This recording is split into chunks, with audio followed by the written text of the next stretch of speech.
Dankwa Live was a good job. Dankwa Yeda say. James Menu, James Yeda say. Saso ena. Asemo. Hey, okay. Honorable Abedi Frikwada so say from Dr. Abedi Kwada so AK Police near do say good morning. Okay, good morning, Honorable Abedi.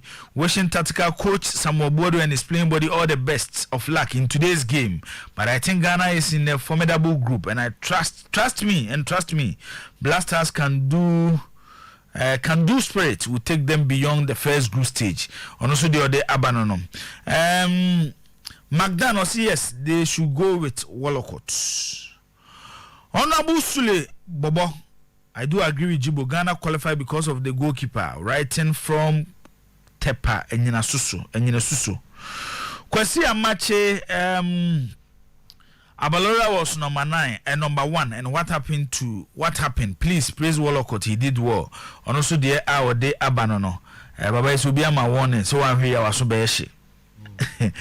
Godwin Abushwe Studio Diaban was good morning, boss. Watching the show from Bremen UGC. Jibo, please. We are having problems as to what will happen to Ishmael Abdul Ghani concerning his record. How many matches will he mix? Okay, ebe no Ediaman said no Zakito ho ejuma. Wishing my team Krobia Santiago all the best in tomorrow's game. Go high, fabulous. High to Mr. Santamo to a champion Benadia Cantona Nobel and Infege Muda Etuga. There's a chairman Kwabena Afulabi Enonom.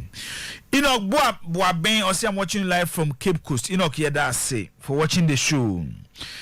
I would think I see you people are doing a great job. God bless you. Watching you live with my lovely wife Fatash in Berlin. Other message here Koso Kufi Ajmai Black Man also or Tie from Pig Farm in Accra. Buy your yak or say assalamu alaikum my sweet bro, how are you? We love you. Okay, I love you too. Kwajo Pepra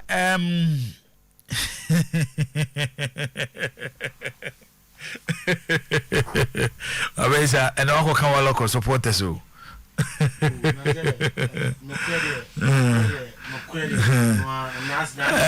Appear Angel Iceberg Clinton. Appear, thanks for your message. Yeda sepa koswa neti oyepa 100.7. Simba Madridista makan message ntinyade amesa kan we ebim. Upon ya so here from Libya upon yeda say.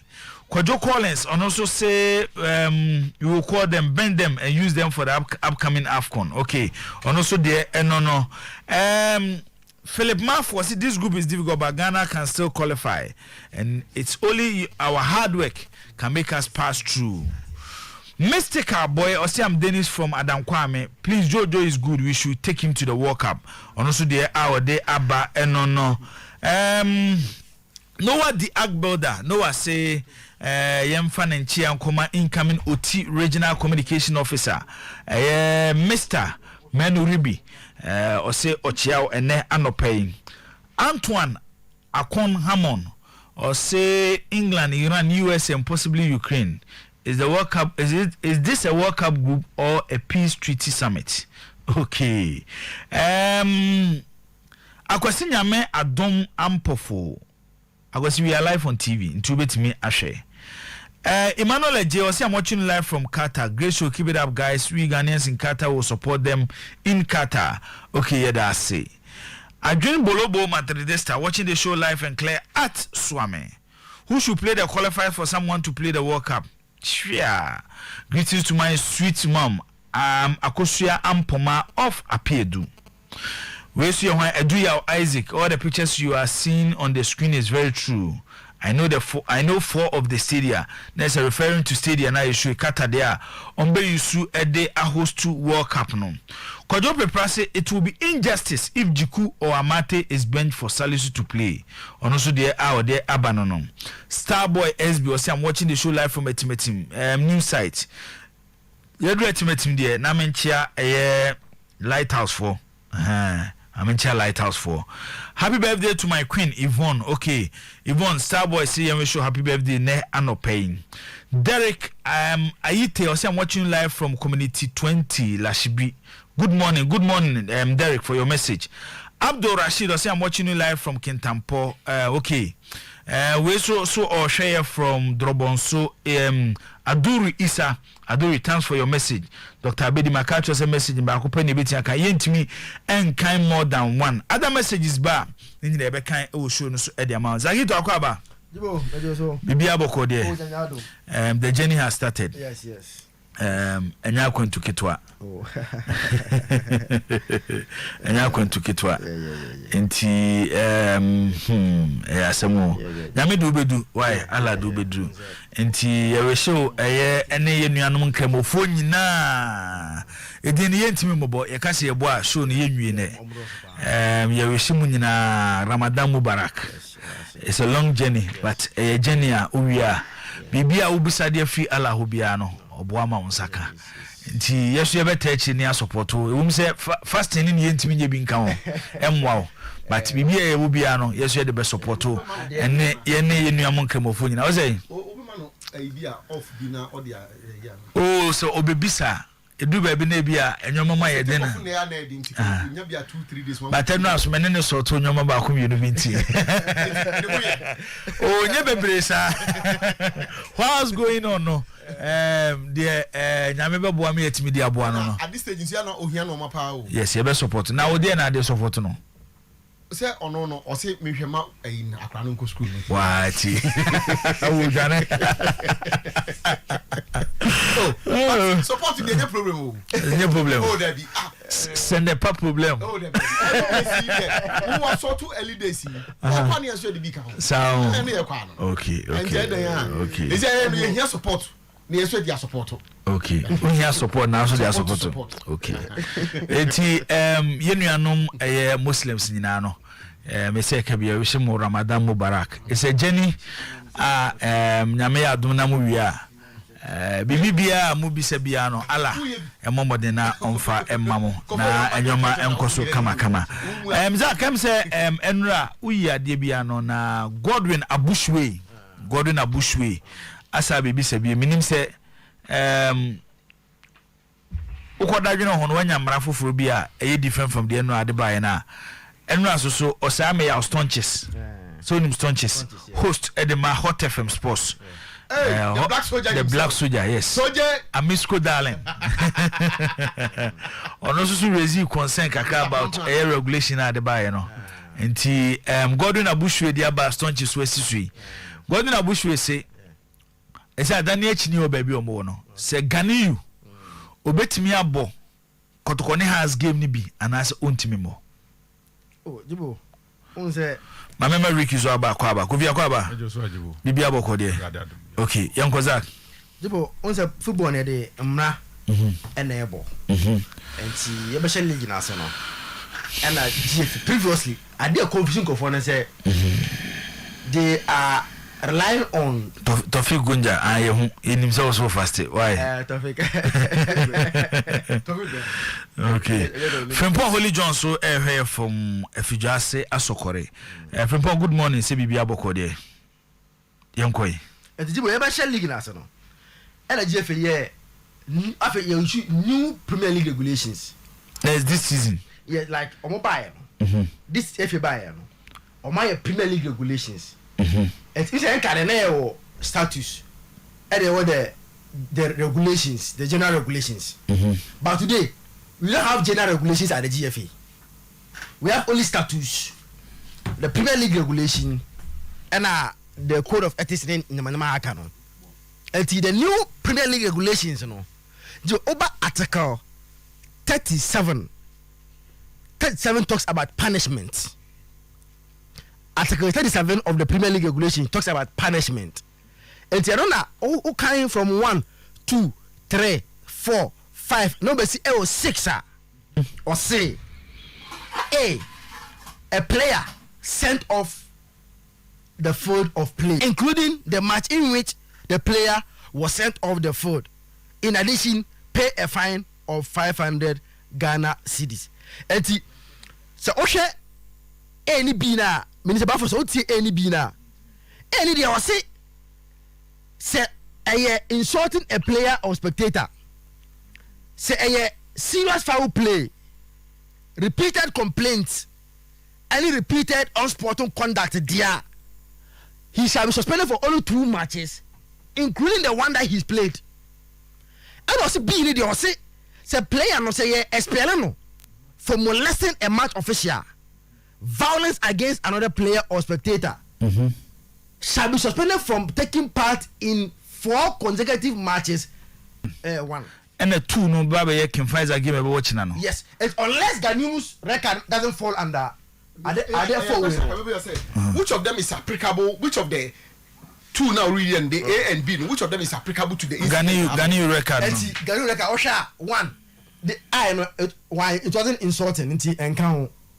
The big no cry. The A and B. Who said the last one? No, saying serious foul play. No, second one. Number 2. No, under the A. No, and no na. You see, under consideration. Then you come to the B. Yes, B no so no. He's talking about violence. Yes, a player expelled by the referee for molesting match official, violence against another player or spectator. I say one called molesting match official, and also he didn't do any violence against another player or spectator. And the news incident falls under serious foul play. Okay. And a serious foul play, and now intense and say shall attract suspension from 2 consecutive league matches, including the match in which he was sent off. 2 consecutive league matches. Yes. So the word consecutive also then becomes another. No, we will say including the match he was sent off. Including consecutive.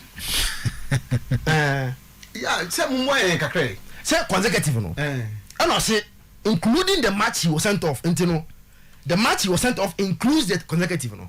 Okay. That's what I say. Yeah. The match he was sent off no is part of the including the consecutive no. Okay. Until the match he was sent off was Karela, so includes the 2 matches no. Okay. Baby Ghana yakwa kupi Portugal, Uruguay, Ghana. And I feed the Korea Republic into your bar. Your barber have a copy ne other groups in the society, especially African countries, groups aqua kutum. Into young games in Kakaka na fe, Yamania Mesha World Cup draw and Sana Yasaba near league games are Ebeko so ne ochina and I feed Juada, Meche the Ghanaian Premier League. Innocent. Chairman Eddie Majibu fan club was say boss good morning, please Wallacott brought us luck to qualify for the World Cup, but then he's certainly not the keeper we should count on at the World Cup. Innocent, are you sure? He needs to work on some fundamentals of goalkeeping, his confidence, his ball distribution, and how to organize his defense. Where Innocent Chairman Eddie Majibu fan club on some message out there Abba no all of them me say Ghana for a do stage be no one come for, but 2 games no I'm a who say you good Kovi my mention same from free no wala ko to na fa na kwa wan e de no obja o ma ye ni bi kwa na do we will be your manonu akwa wala ko to be da post ade akwa ye Ghana and Nigeria. The improvements people talk about is something you all expect from him, so as you say obey improving kakra. Of course New Amokrane, they still believe that there are some areas in their goalkeeping and now also improving. And Tenya Wallacott. So definitely Obetra will be improving kakranka. But the reality is that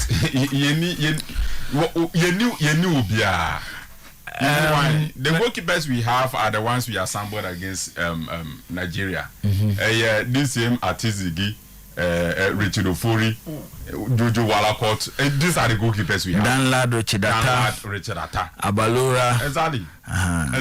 And me say, I've always been saying this year. Wallacott, it do baby are not Oshevaka crab, but this game no crab build anymore because the biggest gamer in his entire career, why they wobble. 2-legged game now. A ball against Nigeria. No, by we also starting to order as a goalkeeper, professional goalkeeper. It is the biggest game. Almost a crowd didn't be that, but he was able to withstand both Babayara and Abuja. Until no crowd not building the confidence anymore. The reality is that see the confidence of Wallacott. Now the goalkeeper. Go oi. Who's there are a lot of players I'm for quality because we have options elsewhere. But we don't have an option of a goalkeeper somewhere. Also, be my goalkeeper, we don't have. That is the reality. We are not another bar for my scenario. Be said, it's quite painful. Say Ghana as a country and as a Ghana Blasters, struggle with goalkeepers because the history of this country, we have produced great. Today we are lacking in that department. And to what I continue, you hope me kwa de jibo adeba kwa mani wo home tournament ya grouping in draw no. Young Bompa say in players no bien suffer from injury. Time kakra mu. A period of about 5 months in a demo no. The beat me football. The beat me see young Bompa yama wala kotomo kra say mo munku pra. They are the ones we have. You don't have a replacement for Pate. You need replacement for Amate. We don't. There are some key players we don't have their replacement. And that space of 5-6 months in a damn 10 minute competition tournament and because in November no. Young Bompa say you players and no can pick injury. Okay. But they are the ones we have. Kofi yemra leaks ni mukakra na afi yemra yeba ensem ni bia behwe Inaki Williams say no ho ne tweet no. Inaki bafie. Salisu Sunko ni guso a ekoso coach Adu-Poku Emsen in Cheche Muno de Amaye no. It looks like still Nkomo Okosu between the FA technical team of the Black Stars and Salisu Mohammed. Other players also say Enche player Obedika now say they were ready to play for the Black Stars. Tariq Lamptey. Very soon, very soon. Say another first announcement beba as no more abanti this month ya kopimbe na wie ne elimbe ho ne de yebeti tarekenka say ordinary beti ba kofi yebehwe ni nyina na ya draw no ba bi dane your chances say stand a chance of qualifying from the group ene ye root ye record ye in 2010 and I say better de in 2010 no ni nyina ye ba mo den na ya hwe ni nyina nti yemra Alex ni mukakra bi na afi yemra na yemehwe Black Stars and the league games have course over the weekend. Good for us, assistant coach Mark Pfizer. Afuakwa Ababi Pimo studio ha in his Kim Pfizer Jesse. Echina the Kumasi Debi Ebaso Kim Pfizer any Kumasi Asante Kotoko. Inti Abakwa Kwaba. Bibi Aboko de. Now Mame Barcelona I mean listen e bounce back na. I don't interesting so kakra because team beat Manchester United the last few weeks this year your core break you say United die kakra Manchester United as to whether so beat me about top 4 and also team in top 4 United for about 5-6 seasons they are about to have their most disastrous campaign and as a season Manchester United be trophyless and also not getting Champions League football. Because the table now Premier League nature say Manchester United will struggle as an obetime place 4th, so obetime qualify for the Champions League. And once again we are back. But let me start with Barcelona quickly. See, Medikaka said the team to watch, the most exciting team to watch, and a team of friends at Barcelona. Barca Tenerife will come against Sevilla. Let's not forget, say before the international break in Bebano, the last game they played was against Real Madrid. Okay, last 2 weeks in United, and they previous our game no. Barcelona echo Bernabeu, echo share Real Madrid 4-0. It was an emphatic victory. It was a victory. Unka say on a balance of play, now Madrid deserve something because they completely dominated Real Madrid or Bernabeu and share 4 goals. On the balance of play, Barcelona could have scored 6, 7, 8 goals against Real Madrid. And the position of Barcelona today, idea, and more Barcelona supporters and a lot of confidence that Barcelona are back. And right after the game, Mekai the tweet of Jarapiki was a Barcelona, we are back. And indeed, you cannot begrudge Jarapiki because they are back. So what's from form, no? The tempo and the style of play now. This is Barcelona. So Oko omu history no, and almost style of football now. Almost they don't just win; they win with a star. You get it? Barcelona any club by a boy we no say 2-0 na they are just okay with the results. No. Aside the 2-0, 3-0 no benyano, they should give you a unique identity. And today, Xavi, the Odema Barcelona, and I say, aside the victories he's giving them that star and identity as Barcelona. And to possess football na Juma. They create decent chances. They score a lot of goals. Omulusu Bona, the idea of Pep Guardiola in 2009, in the space of 3 to 5 seconds, win the ball back. Sadia no and Xavi Ediaba back into now when the Barcelona Bobona Omulusu Bona, in the space of 3 to 5 seconds, they have to get the ball back. Boni or Modia. That is Barcelona. Omo trefie ewo Camnou. Now, discussion be because about Pierre-Emerick Aubameyang. Discussion in and say Usa Barcelona one Laporta ever this project of getting a superstar. Or what form? Or what about 10 years a good and him so bet him that more football. What's a Madrid dear Kylian Mbappe? Today, Mbappe is a superstar. Or about 10 years a good and him bet him that more football. Barcelona project, you know. I brought your friend say Erling Haaland or Borussia Dortmund. Sir Haaland born now or born already were putting himself among the earliest strikers in the game. And the age you know so yeah because it's just around 20-21 years. And to about 10 years of active football egunanim. And the uncle for Erling Haaland Emra. Now discussion there course so Barcelona and say Pierre-Emerick Aubameyang no. The form he finds himself, he does not see himself as a second striker. As a second striker, he does not see himself. Say Barcelona, your lineup. Now play being a lead attack. Now Pierre-Emerick Aubameyang at bench. So the discussion is, yes, send the Aubameyang contract and kakra. Yeah, man, about 1 year being come 1 or 2 years in Kahun. Not only did the lines for team and friends of Barcelona, and I have a project in Uncle for Erling Haaland. In my opinion, Gibu. Former Uber Edema team and friends of Barcelona no. Indeed, age in the side. Age in the side. He's around 31 years. Uber. Uber almost 31. It's now born. Uber should be 32, 33. Uber Laka. Yeah, he should be 32, 33. Good. So offer the form of whom see the kind of goals or shed about Barcelona and how I want Barcelona philosophy na say. Jibo, the question is, would you want to dispose Aubameyang at this stage? Yeah, Uber, 18th of June, 1989. And Uber, 32 years. Or 32 years. Yes. Yeah. In June 18th, Enya no 32. Into Ubenya 33 no in June. Into 32 years. Or 32 years. Yeah. Good.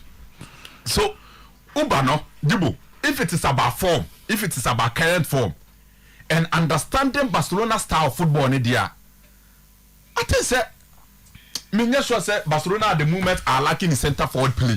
But for project you understand them. Yeah, well, they be a friend emergency situation. And no top club skuma, the only one say omukofa experienced players. Obekaya time Juve years or per Champions League no. Yeah. They went in for Cristiano Ronaldo. Yeah. Forget about his age, but he has a lot of experience. That particular moment, the Juve person won the Champions League. Then let's buy Cristiano Ronaldo. AC Milan person won the Champions League qualification. Ibrahimovic for that experience. Yemfanemra. So say me say. Manchester United person omoya there. Yankofa Cavani mra. Barcelona this particular one you see enya top 4. There be a Europe kwa yem hwese betia ya there kakra. Then Aubameyang. But as a club, clubs like Barcelona, because they believe in long-term project are within that Pyongyang resource no. If you want any day, on the call for in Holland ahead of Uber. If they have the money, some will scan it there. The project na Laporta and the bit in the naba. Unse Macasa Mufia say Real Madrid air Frontino Perez. Barcelona air one Laporta only bit me Barcelona. Enti obetimi aye de Erling Haaland ba be ne tanze oye Barca fan ada Erling Haaland be tam ne bag so oba no you see say bia just maybe Abrante friends Aubameyang so ebe pack ne bag say ono so eko because he doesn't accept a second rule ene o mene severe kwa akoboboy he is still to score. Barcelona bet winning by 2-goal margin. One of the key players and the Umbesho goal and then Barcelona once again Aubameyang. And so Kofi Kesim na so kwa yes na. Player to score. Aubameyang trained it to. Barca Sevilla. Barcelona Sevilla. He's a natural goal scorer. He's a bomb goal scorer. What's her chances to do? But the tenant said, "What's on me almost was a chance? Or a chance because as a striker he positions himself where at a break piano. He has that opportunity to score. And the idea of best be better, best be so I then. Okay. And the Yamo game new Aubameyang will be in a position to score about 4 or 5 goals. Or best 2. And it's a sign and a mark of a good striker. Okay. And the Uba there, last bet. So Jibo that game, me remove be attend Barcelona.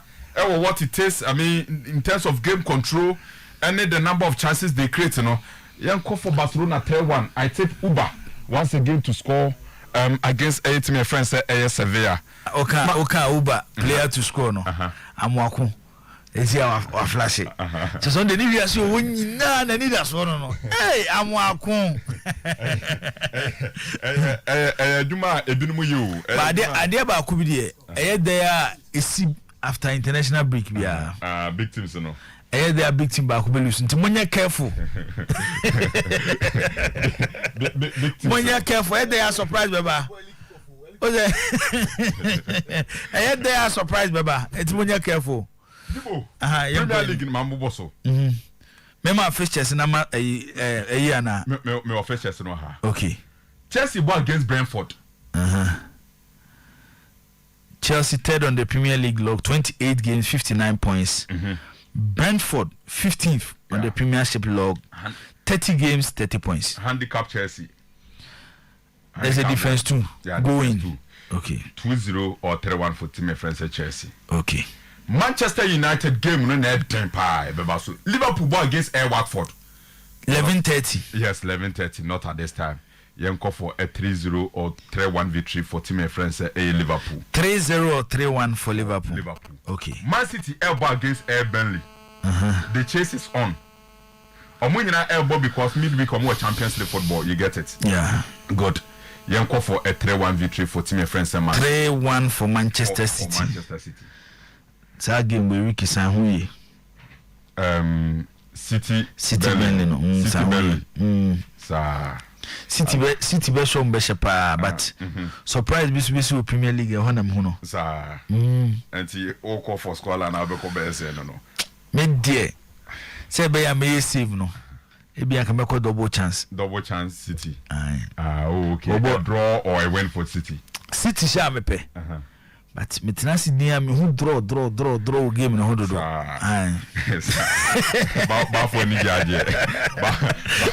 We is Liverpool supporters on muti si ye.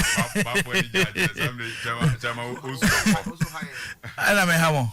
It's a City for also high. Oh City. Oh yes. Okay. We your coach ntina wo pe Guardiola on. Coach City as an coach. Uko City as an Pep ba. Oh okay. Okay. Uko City ya ba. Menyini. Sa. Menyini. Me we na dey Coach City because of stubbornness no. Sa Balotelli. I said Balotelli in 2010. On it Tavares. Balotelli nya Mancini time no. Yeah, bio. Nya Roberto Mancini dey Balotelli ba. No about it. Okay, the toss way. Kofi Yanko. Manchester United Leicester City. One game as Nkebra Wanke wasn't Kikum Kakra. Say United lose a lot of things. Adiama Manchester United, you know. Oma lose a lot of things. Leicester City are not performing. But so for Manchester United team the year one, like identity in terms of style of play, pattern of play. Adiani names are Rafranik Edinburgh Manchester United, you know. Unyam Famai. The German coach is in about a unique style of play. And then it's for Chelsea. You know the star of Chelsea. With Thomas Tuchel. Offer Liverpool winning the star of Liverpool. Probably you can make a case for time factor. Say Ralph into me nyasa time no bit me build a team to say the Thomas Tuchel. Any young club a build it. Hansi Flick. Unia Sly. Or say the surprise team will be Manchester United. simple fe. This my team there. Oh, there be. so in terms of identity, no. Kebedu Abiak, or say thank you for your prediction in City's game, and that's exactly what's going to happen. Liverpool for Nakamo. Liverpool. Mr. Fred Moore catch himself late, on time here Manchester's Liverpool games. So really Liverpool. Oh, sir. Okay. Liverpool kakrakapa. Was in Liverpool games or your confidence they will win. And to our City games more with ideas on the dropping. From the necessary form. The necessary form. Liverpool for no City games more. So Jibo. Rafranik Mfadi ani expected so the Bama Manchester United no on form omo. Unique identity. I expected as a German coach. Adia Nagelsmann, Adia Hansi Flick, Adia Jurgen Klopp, Adia Thomas Tuchel. Omodia breast these clubs and I come wasem as German coaches on first Adia Nemai. And of late Manchester United Boba, I've always said this. They play with the idea that already they have considered a goal because of how we defense and Etienne in recent games I heard with Manchester United. And it's a whole call United games in my area is extremely difficult. So I'll be predicting Manchester United win because they will concede and they are not scoring at free will. And they don't have a balanced team. They are conceding at the same time. They don't score 2-3 goals in a game. That be. And it's a more bomb game now. A more of an individual movement. Now Ronaldo up. No, I said 2-3 goals. But sad no. Day after day.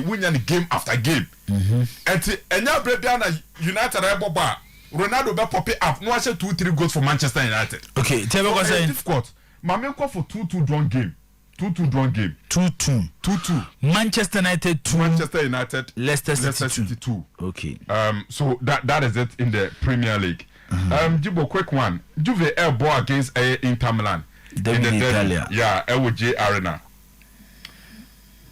Since December, Juventus and Milan are the two teams on my pick points apart.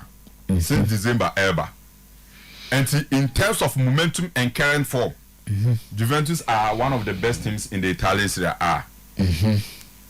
And yet the early game now, Juve ne Inter Milan boy in the Serie A. This is a different game altogether. And the spark of it, at a time when Juventus decided, say, no, Jibo, we are missing something in our attack. Let's go for a certain Dusan Vlahovic. And then Dusan Eba, a free branch of friends Alvaro Morata. Morata say he doesn't play well as a leading striker, but he plays more as a supporting striker, as a born in that role now on a lot of things. And then Morata, any Dusan Vlahovic, early Juventus attack, on any day they are bound to score goals. Dybala has recovered, so Juventus have an awesome attack against Inter Milan. What for Inter Milan team here, they seem to be quite tired, exhausted, fatigued at team in Kakra. From Champions League football, boy against Liverpool. Combining such Champions League football with Italian Serie A games of Mobono, or my team are combining the two and to master more dropping points. Game the Bakos with J Arena. So offer the fatigue nature of the Inter Milan team. Any the momentum at Juventus are picking the Italian Serie A now. Inter Milan into me when LJ Arena. The best for Inter a drawn game. I'll go for double chance Juventus. What had they be this season? The top 3 teams in the Serie A. Juventus will be at this season. Yeah. Because Milan, Napoli, Juventus. Some movement, no movement Juventus misses something key. And I'm can't want them Siciano. Pachuata say. We didn't have that because some moment the balance so struggle with injuries. And it's a Juventus air buffer than as well. They come with only one weapon in Alvaro Morata. Federico Chiesa Epra for the rest of the season. When you're part of the season anymore. Dybala injuries. Today, Dusan Vlahovic is available. And in the Italian Serie A, he's the leading top scorer in the Serie A. It is our weapon and Juventus and today they have that weapon in Vlahovic. Okay. It will be a different game altogether. Okay. And they have the best of momentum currently in the Italian Serie A. And Tijubu, I'll go in for double chance at Juventus a 2-1 game so wabelu to be a scudetto race you're out. Okay. Atalanta Napoli, this is a crucial game. Atalanta Napoli. But if you want to be on the safer side, you go for a 2-2 drawn game. 2-2. Yes, Atalanta, they score a lot, but they concede a lot. Napoli have a double chance of winning the game, but if you want to be on the safer side, go for a 2-2 drawn game. Now, legend, Anchor, Ebaba against Sampdoria. I think say Jose Mourinho, yeah. Legendary Santa Man, Anchor, Jose Mourinho, Ebaba against Sampdoria. I think say Abrantia friend said Tammy Abraham. Mourinho using in a certain way. We need the physique of Drogba, but we use it in a similar way like Didier Drogba, especially in terms of the mentality. And at the moment, me sure say one team a lot of Ghanaians better some games. Roma. One Mourinho fatano ho, but because of Afghanistan, me patriots here. Today Ghanaians would want to see the development of Afghanistan because on the Kwakubon work up their mind. Okay. And see. As one team Roma one team and Ghana for any match pa. Jibo, let's go for 3-1 victory or 2-1 for. See my friend say 3-1 AS Roma. Yeah. Okay. So what are you? Mary. Go visa Kito. Jibo. Young Koi. The Syria. But me want score line wa ha. So. I want score line wa ha. Leagues no. Mom score line. Somebody can say Premier League no. City game na me who say. Ah. Ready repair. They also can watch some. That's our Man City neighbor. Oh, me say City League no. But o show more fixtures no. Anyhow their players use them during the international breaks now. Sorry. City game ni very difficult. And I was a Burnley no. You need to work a lot. And some watch your home. Yeah. Because we defended very well. Now the attack. There be. Now the City attack very well with the inclusion of this. Was this guy of free Uzbek by Netherlands striker. Is it Wogoth or something like that? Omakoto, this guy from only free offense in the by Uzbek in the German Bundesliga.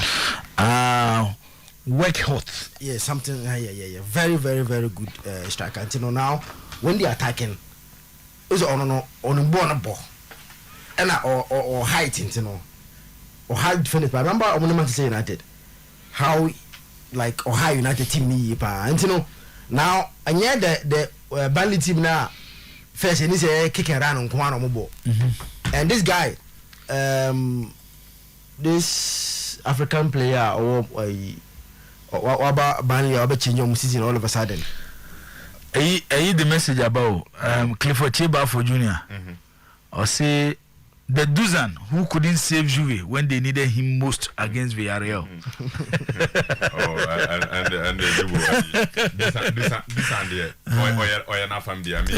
Or see the Duzan who couldn't save Juve when they needed him most against Villarreal. What's a football? Mom's 110 teams shall be teams, are they? No, Mboa. Or shall be teams, Baba. I say was share. Yeah, what happened with Frontino share. Or shall be teams. Yane Villarreal game no. Don't forget say in the space of 38 seconds, you pass a ball or share Villarreal. But you do the here no. Anna intina football home. A drew baby a team sport. Why yane dear. That day so kaya or heti woodwork in it twice. Or element of like ludu ni kakra.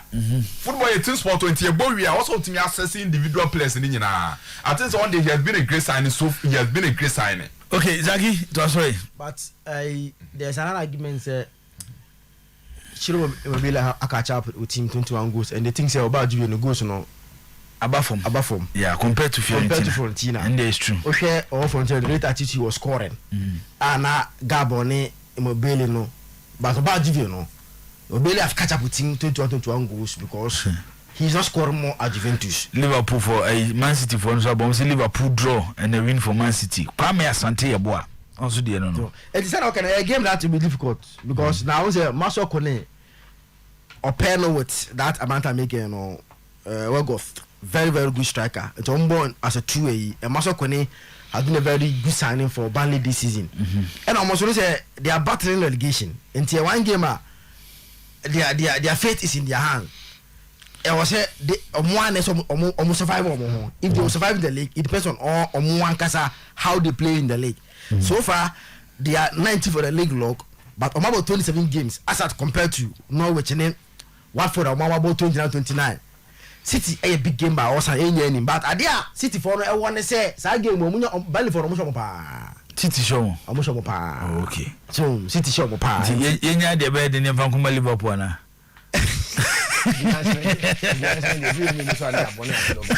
So game that City show more in their last 7-10 matches 2-0, 3-0, 5-0, 4-0.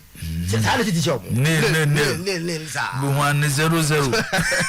So it's a difficult game, but I think City definitely set a favorite based on current form and BBR. No? Okay. I was surprised them winning that game. As you said, Manchester no after you can ask around right there. Because baby I'm more and I'm game na deal. Almost say a Manchester United paying for. So mon Alexander Jikwa almost say your mon friend and funny videos near the mom na Harima go about Manchester United na say Jiku boss Strasbourg and say No. Oh, that say Maga has been a flop this season. I mean, Maga on relationship on it, Nanabe Wawo. Anabe Wayak, relationship Maga and Benjamin Sechenyak say, beware of early kickoff games who refer to Liverpool Watford. Maga for me na said that Nanabe was Wayadi. My dream woman Tiasi. Also on a bad moment. Bad moment. I was who say set up a player there. We a top player. We took off. And I'm a Afakwa. We took off Kakerebi. Then you come back. But at the end of the day, I threw out. No, but Maguire Manchester United, has he had a good moment before a spare? Oh yeah. The 6 months. The first 2 seasons there he was good. The first 2 seasons was good. About the first season no. I mean the second season na kakra. First report na kakra, oba na nye. And na kakra na second no I say obegin kakra. And afedi asay kra. Afedi asay kra. So enti Jikuba no, you see the cool yes level the draw. So Manchester the draw. But you couldn't tell why about Manchester. The draw. Or Sinan he has a lot to pass through. Oh, okay. Manchester United. And then I won't hear answer no about Manchester United. No, you see to play for Manchester United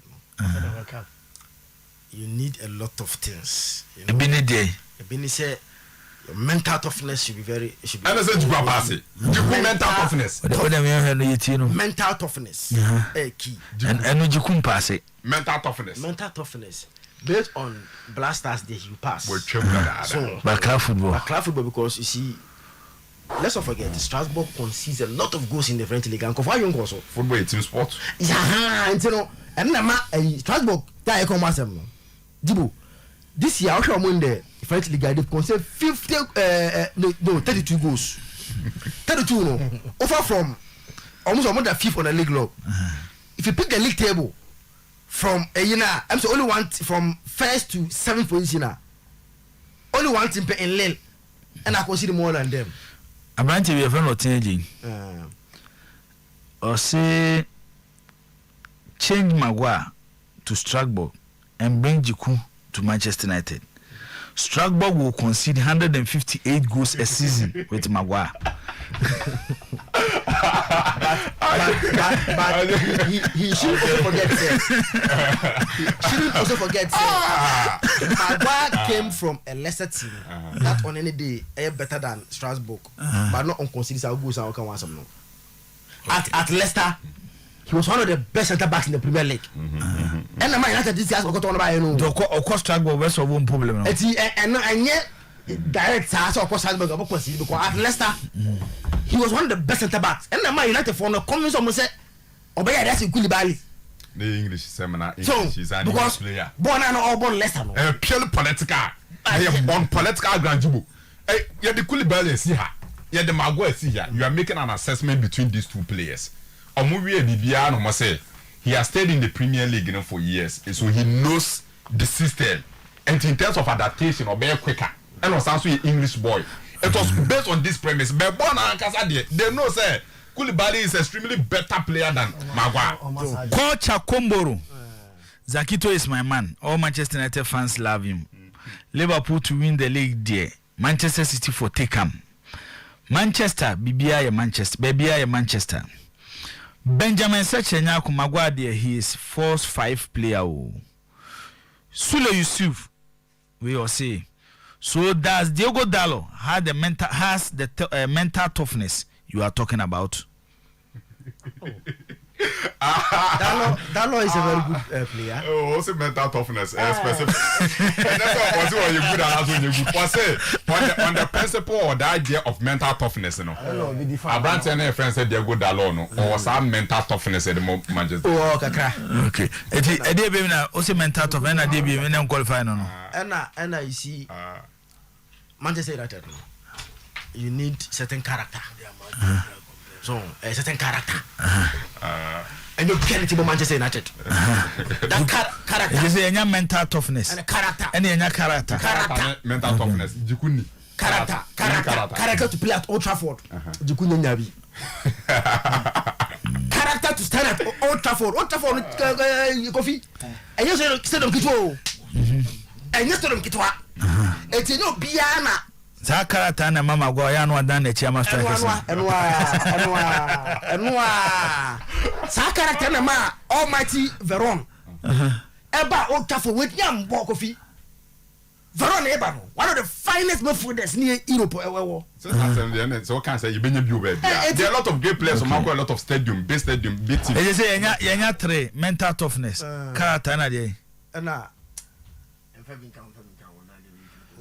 the man is struggling. The reality is that Jiku Alexander Jiku, he's in super form. Jiku body 60,000 seater capacity. One will stadium, one will Dennis Kwame Jumper, I disagree with his assertion. Jiku is mentally fortified than all the confused defenders in Manchester United. My team Liverpool will win over 2.5. Diogo Dalot, you claim he has mental toughness. He has character and everything. He will adapt and adjust soon. Referring to Ejiku. The last idea Ejiku near on your ball playing center back. Okay. And the better. Is a mental toughness. Yes. Character. And on your ball playing center back.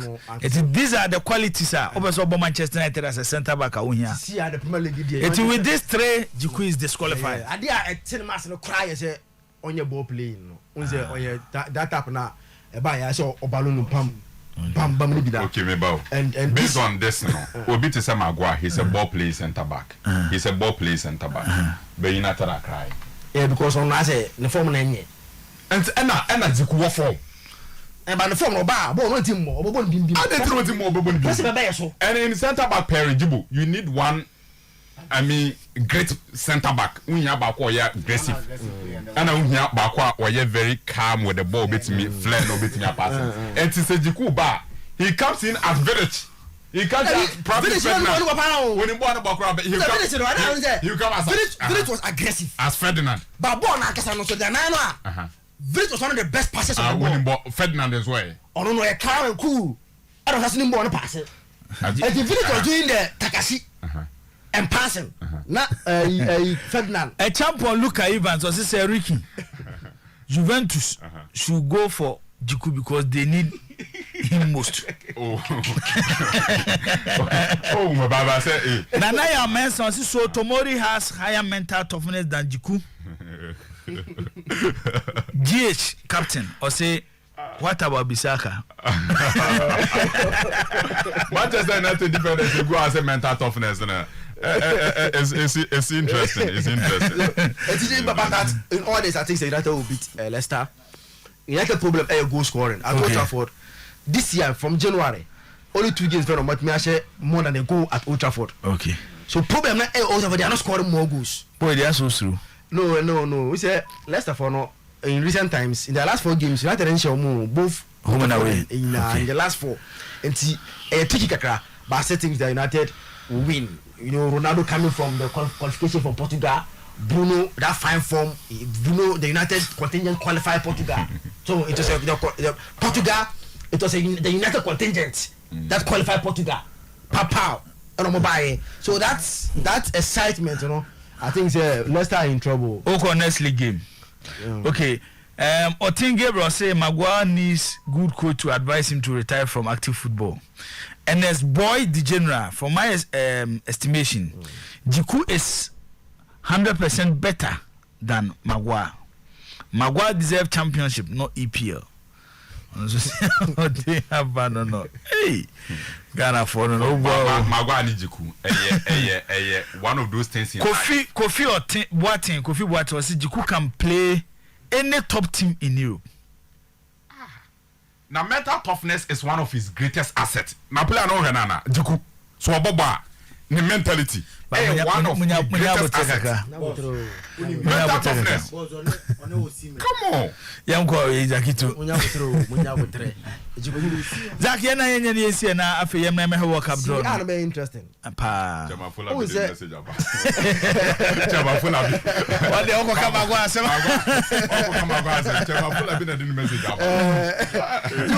Yeah. I see Anna. Okay. Juventus inter game, you know. Juventus last 5 away games, they've not won.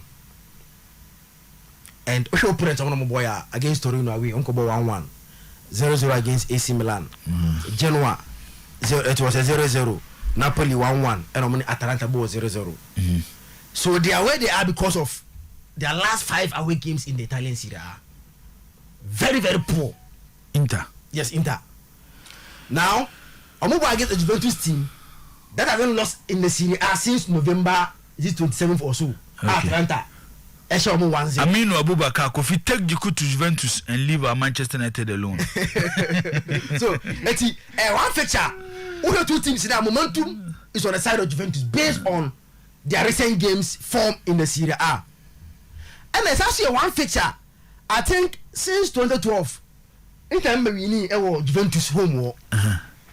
Toronto formation with 3-1, you know. Since then, they are yet to win away against Juventus. Never break equity Inter Milan. One current form, do the boys in our form, and a history is not backing them at where they are going. Now Juventus enemy say when they win this game, automatically they are third on the league log and on 2 points more than Inter Milan. Do Inter 1 game at hand. Now on winning so once or 2 points above Inter, no, or I guess 4 points behind the league leaders AC Milan, though they will play on Monday. And you know, Juventus win. Emma, a lot of momentum be set based on how they are Amokono. They can say 5 for the Serie A. Okay. So it's a one gamer who can be BMWA coaching wise. I'm saying he's a very good coach, Inzaghi, but we need the toughness to win titles. So it's you know, do the head. Me sure say next season they all predict about Chakaka. No, say we have three. So Obama no, me fear say one league that.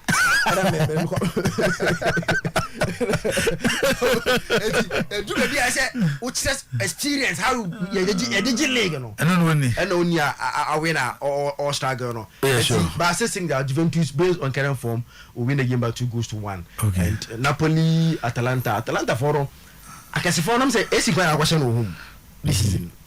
Teams from Premier League no. AC going to question no. So tells you although omo are inconsistent, but anya biano against the big guys, omo chebi big kakra at home. And Napoli and so form no they show no betiashe. It's one game that we see goals. Napoli will score, Atalanta will score. And then I want to see 3-1, I said 3-2 win for Napoli against Atalanta. Napoli will win against Atalanta come Sunday. Okay, Zaki Tomida say, good morning, how are you doing, big man? Good morning. Please tell Zakito that Gani Ukra is far better than Magua, not to talk about Jiku. Is he really okay with what this Englishman is giving us? Akosia Frane di Fibrikum, and de Abba. Chairman Kwabna Afo Labi. Osno Tofoma, Abuabi Aboni Biampa. So we are now comparing Jiku to Magua to base on 2-legged games against Alata. Balak once said, we are praising Vidal because there is no Drogba's, Rooney's, Henry's, and Lampard. And because in the EPL, Good morning. Still, Maguire is in the prayer I like though. Okay, Chairman Kwabena Full Abisu dear no. Obi the message be ba hamame hweseme hu a okay. Na message be no person the chairs akito. O see the bia we as Manchester team nenye. Ubewie so ko no akopede ti so bewi ni.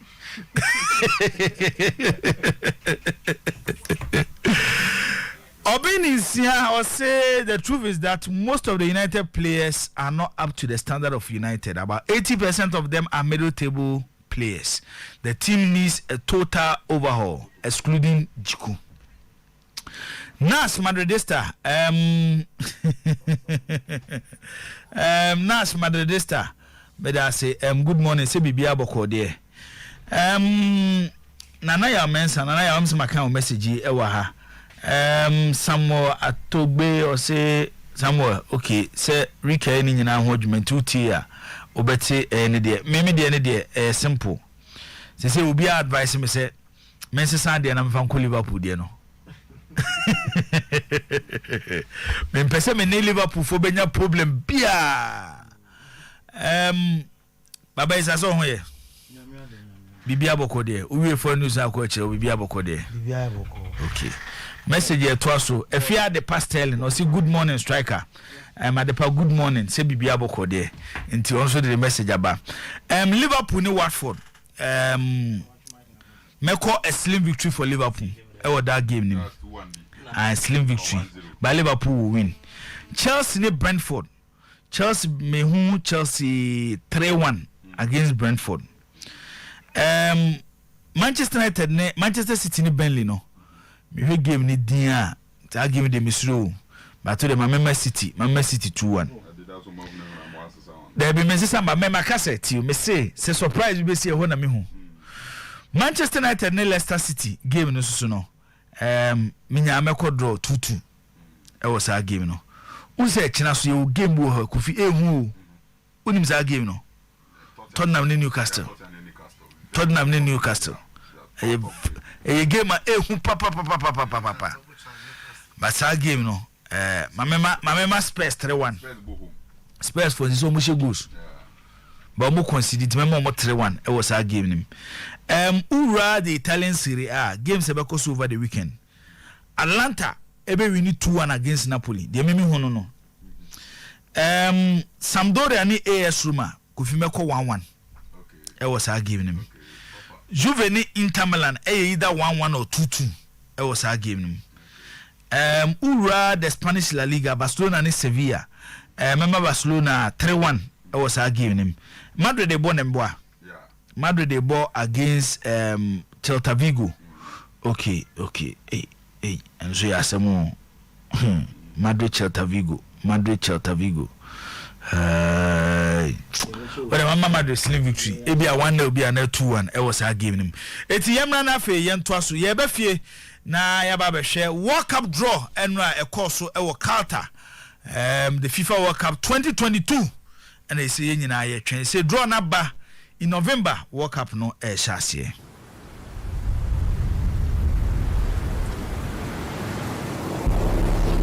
Ecuador, Senegal, Netherlands. Group B, England, Iran, USA, NFA playoff and overcoso Europe. When I man for Serbia Ukraine. Group C, Argentina, Saudi Arabia, Mexico, Poland. Group D, France and so playoff and overcoso between Oceania, Meboa. Na Denmark and Tunisia as well. Group E Spain and also Asia ho de no and we Oceania for na Comebo. CONCACAF. Okay. And Germany ne Japan by Spain ne Germany match near match. World Cup we meet Tipu Spain. Messi meet Tipu Spain. Group F, Belgium, Canada, Morocco, and Croatia. Can't you so bet me a surprise amount for World Cup with Canada?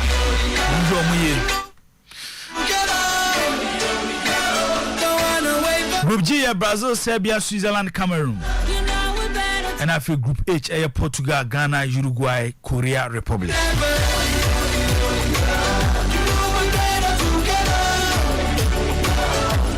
yemra na fe yenhwe World Cup draw no emutitu group a Ghana yakwakutum Portugal, Uruguay, Korea. Enra amanfo say a revenge at the Mad Black Stars of Ghana. Opportunity number to also beat Uruguay. But Uruguay for say nyom so mo quarter final ni bia na me hu ni say revenge group stage there. Enye hwe. Eti yemra na fe yenhwe groups nim na fe Black Stars players ni be say empanfo start A2-1 among enra de nya ntia said the president of Ghana Football Association Astatini Inaki Williams ne papa edin komo se anka Inaki ene Nico Williams omumienu anka omonse so madwene no mmesi akan fama Ghana saso ena branch ani de Salisu Mohammed coach Otuado akasa se nkomogu so yekoso se Salisu esubetimi ababebo World Cup no ebi Tarek Lamptey so medical akasa se you will play be a likely se ne de beba ntem so wa switch nationality ya branch friend say Tarek Lamptey ena Callum Hudson-Odoi so no ne switch ni be go train in November go train say 2 weeks na World Cup no start in Qatar nti we ene draw no ne ba bia obi apeso ofa bia no obetimi afa nti ba for my starting free wo ujade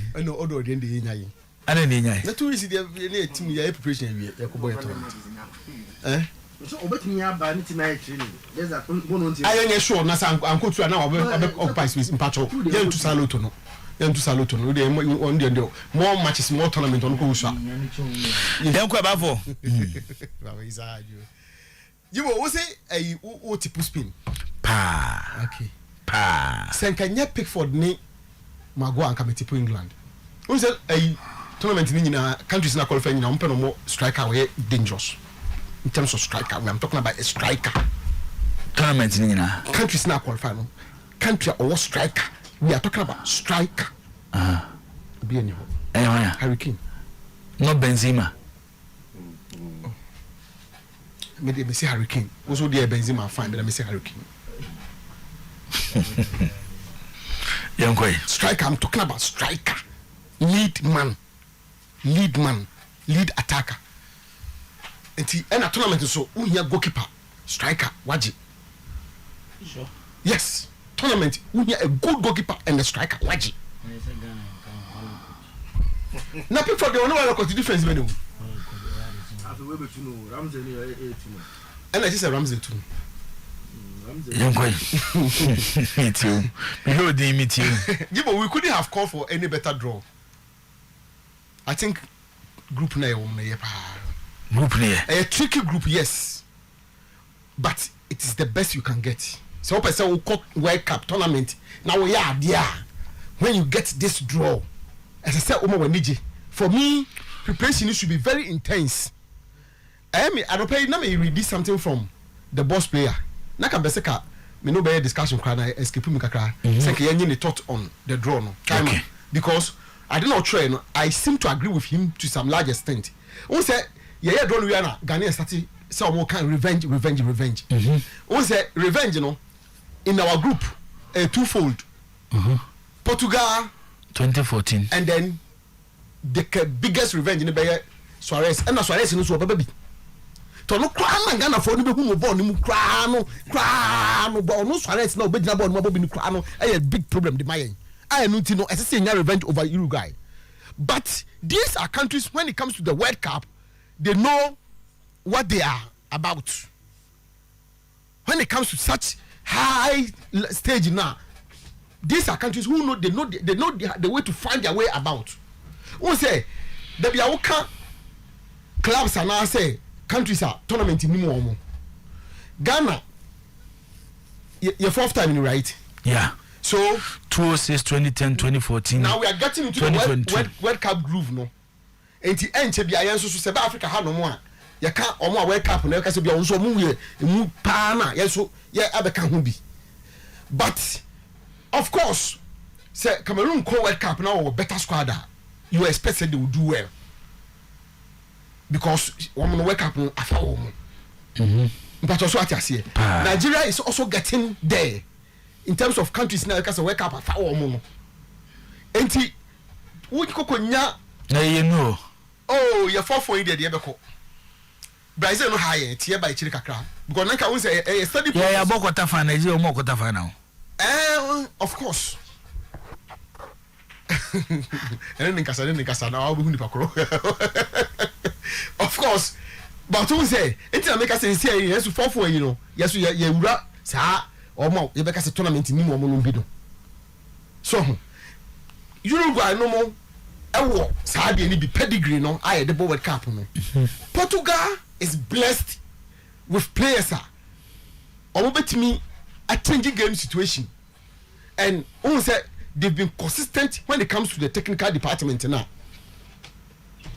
and okay now we can team consistency Portugal seems to have it because players now omo qualifies na bi no na omo de do mbenantia na omo de na aba na omo de and they have their talisman say and also he's also a tournament player okay so they have their talisman who is also say on a good day ono kwa betimi because Ghana against Portugal it seems like na hold omo to a draw bi near they hu yan so na lion ache the ball back we na lion jubilate come on yem ko line so ne ni nkomo beba no aba beto so ye ne lawyer Moses Fuamoni brofo and e di nkomo anopay on the show ye he Ghana ye group after enadoro no ye timi egotom lawyer good morning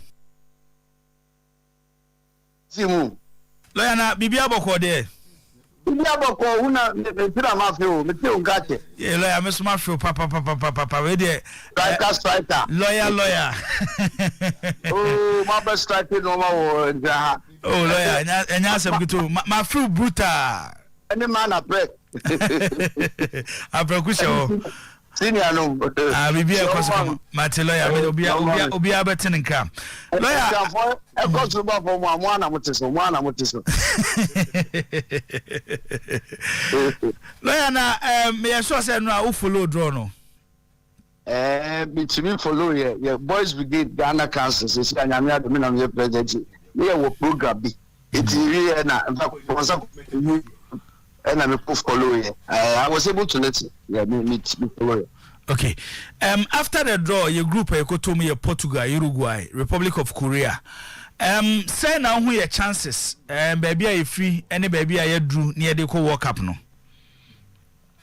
It became a share with name with you na me more Ashantimani na Baso because a black guy your group baby you drew here a supporter take a course to 2-4 mo president mo dede edu baby kwana we do kakra bi ba enso mo jire printing ebode wo radio so ni baby a TV so e ma mampo ko chest stadium hotel ni bia ne de mutia yo ana strike am bo bia ko stadium bia tia ya na me boa no kwe no na de record game proceed ni bae no thank you na alata hono abiola stadium omo che tickets 20,000 all the message no and ye wa ha komasi fo mu di animu Asanteman pay kire e ma lipa dom ko busie hosa no eno na ma alata fo no hu de o man sorry a ma be all the message no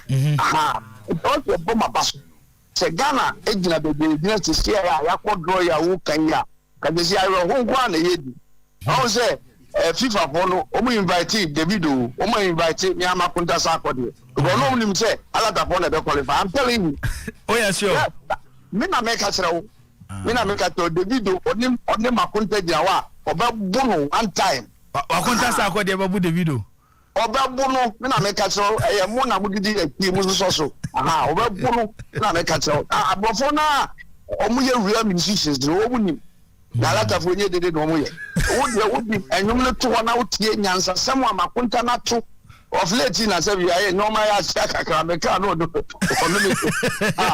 of late ya chaka no pe me de no go ameka kire no but we can no what over the period nyansa ewom all the mete no it's all about but I am just telling you say the whole world anticipated that Nigeria was going to qualify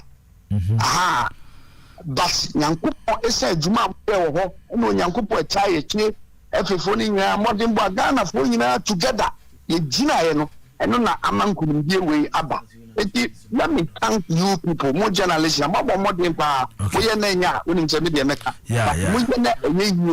What's the bomb about us?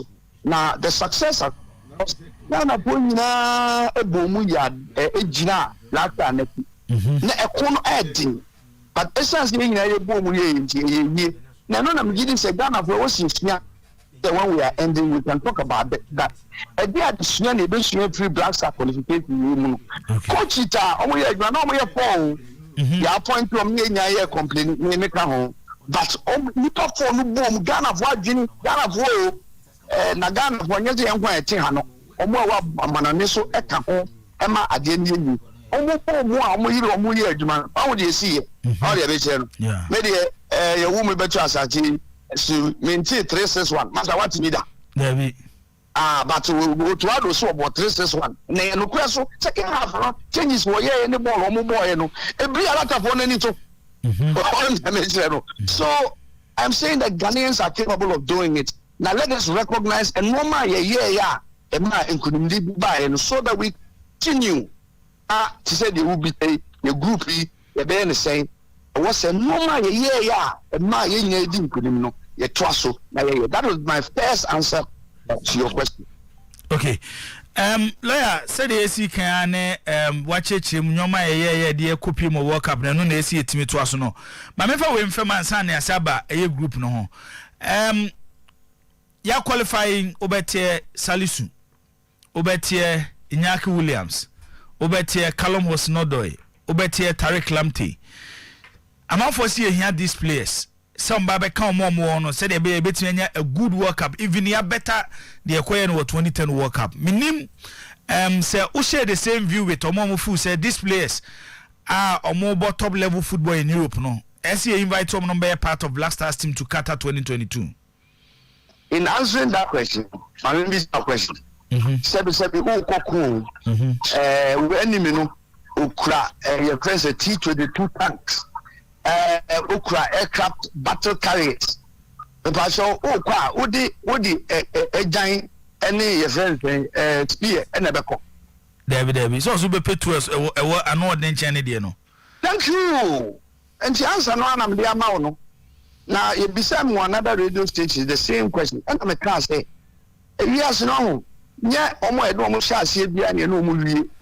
And a place where no some of them have been invited for one reason or the other, no one person back. 2006. Let's say no more shots here, Miss Low. Oh, one year, do more cock, work as them. In fact, your couple of nations, I will eat a troca. And she happened to say, that it's almost beautifully and a wine.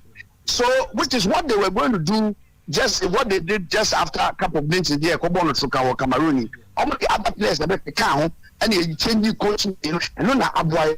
So, we should continue. It's where the Kotojogu from. I can't say to them, someone say, Sebia Kona, there are stages. I can see for women, I can say, I will train, you know, any the people that you use, you know, you have to improve. Sebi, only 2006 year qualifications to no account. Oh, go, the couple of friendly match, I'm saying Germany, and I'm a Kayabate, did this, and we see, Monoso. It was excellent. Who the performance at the World Cup? You 2006 and the 2010. It is only less performance which helped us. It's where the Brazil as I said, could be from. Then I say, but yes, we need more help. Players would need almost top class quality, especially Inaki Padet, no? Nico, Inaki. Almost says speed. I want to do you know, Callum has no door. You say what your friend said Tariq Lamptey. And you can say who's the Salisu defender, no? I mean, I just amount for about him in particular. But the reason why he was refusing to play for Arsenal, a boss. Now, when you pass the answer, I said, after clock and the can't cry and chase the move. Who said, now come a better of form, no about the boy. Because if we get there, it will improve the quality of our team. In fact, if we get these players together with Duncan at the ball midfield, now, as I said, Tariq, the Inaki brothers, and your friends say a few other players, Salisu Nangata Bebois. We know one good goalkeeper at the boy. Masa, me say, World Cup no make me to be at the basic World Cup, the basic bit. The next players the ever boy team no World Cup no better the basic. In fact, remember score line at the now. I'll give you before I leave with the score line in other two or more with team for no actual. Like me tell you, also one good goalkeeper. Oh, goalkeeper, yeah, one walk out one year bad, but he doesn't fit the system. Who call World Cup? The spine of your team. Or if the spine is good, you have a good chance of doing very well. Also, 2006, I'm a ball with Olele Edino. All the mission. Olele no come home. But no the team no spine improve. Spine there's a goalkeeper with two central defenders, the midfield. One or two of them, and then your center of attack will be the ball on the net. Oh, they're missing. It's goalkeeping, work out one year bad. But to be honest with you, work catching them, it's not the standard of Olele. In fact, goalkeeper go back to the piano Richard Ofori. On no experience, when you need experience, it's you build experience and then the confidence that. By lawyer, looking at the two crucial saves, Kumase, Abuja, you could clearly see say game be a game after game or building the confidence. That is he work out here when you build the confidence. You see, he is good, but in order to achieve that, this is what I'm looking at. And then the plan, the basic World Cup. The basic perfect. Portugal, Messi, 2 goals they will make up. 2 goals. When you are one, you bet me at the 1-1. And you know, like the best show 2-1. The mouse course, no mistake, short form. The best show 2-1. Maybe Suarez started them with the almost good time. Shot 2-1 and they was here by a coach on the banana. Or then they say you born score line on a better. South Korea, the show 2-0. Scores on them. And I know exactly where I'm coming from. And you need a certain level of quality to achieve results here. Goalkeeper work out on your back. But if we get a better goalkeeper, why not? And another example say, 2006, no Lele down, but we're able to get it. So if we can look around and get someone like Olele or Obiti said, because to be honest with you, I think that Richard Ofori has more experience. And if Ofori is up to his game, he is better than Walker. Then I make a shot. He is better than Walker. As a shot stopper, Ofori better thing. When you need he can grow. So that is my view on the goalkeeping system. America's a central defense also. So you know this he is very good. He's a bit rough or young, but if you groom him, he is an excellent, interceptor of balls, and he has a good size. And in terms of set pieces, he's very good, and he's very quick. And for some of the practical, answer, coach is the bonus. Like if you want to play a 3-5-2 or a 3-6-1, to say the Otuado boy, 3 back, 1. 3 back, you need a good left-sided central defender. Salisu, the grandfather, in Nigeria, 1960, on the share last goal, he was a great black star material. And you too soon it cuts through the family, but the only go to as well. Black star soon know Abusianim. Exactly. Yes, the black star players now, 1960s, more black star. No. So black star, look at our baby. Why do you think the children are doing so well? Now go for what you show or what you show. Mr. Salisu, the grandfather, he was a fantastic black star player, left-sided midfielder. What do you be something for the Martin? And the mama was a 1960 qualifying season with the World Cup. You didn't either for no. Yes, 1-4-1 on the last goal. And no man assist. Oh, dear Michelle. Anything I made part the manager said, you didn't idea, no man boy, for so many reasons. You can't know about that boy. And I'm saying that in our back three, if you're playing a 3-5-2 system, or you're left-sided, and he's very good, he will cater for that. Amate will play the right side, and Jiku will play the middle. Can you imagine Black side, your central defense? Jiku Amache any your friend say Salisu. Meaning who is Ronaldo over to me or nam here over pop. No, Manchester United need Southampton or Yang. That is the quality I'm expecting. Yeah. That is the quality I'm expecting. And Mr. Ghana for Yenya Butre na Yamompa Matino. No, Kasa, Tariq Lamptey. Yeah. Intent speed. In fact, if we get these boys, Tariq Lamptey, Inaki Williams, and Kalem Hassan-Odoi, Ebe Katinoa, me say, who the upper check was statistics. Over the first 40 meters and not 30 meters, no team in the world can match our players. No team in the world can match our players. Me see no team say you're selected boys because I have a selection in my mind. What the Tariq Lamptey ever who got 3-5-2. Now the Tariq Lamptey ever wing back. Now we have Kalem Hassan-Odoi together with the two Inaki brothers who check it almost speed over the first 30 meters.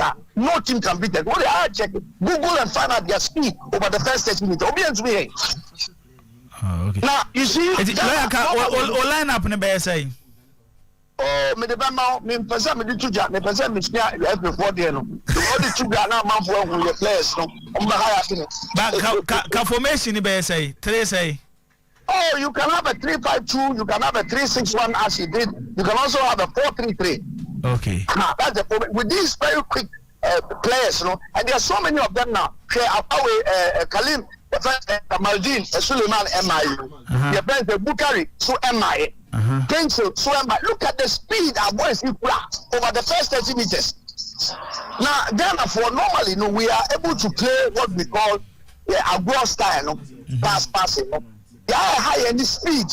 Oh, they miss the person. I don't know the BTA. So if we can attach the speed to our high skill, if high tech speed, that's why you are dribbling and you are passing at a very high speed. Like Barcelona, look at the way the friends there, and none of Barcelona, yeah, unbeatable. No, it was this, and your part, it was the speed with which they were executing the passing movement. And then almost dribbling, no? That was the speed. The last, the third of the game, we had almost matches from about 2012, Barcelona team to about 2016. Check the Barcelona team. That's why they were so significant. Okay. Lawyer, now, yeah, technical team news, okay, let me end quickly on the players. Okay.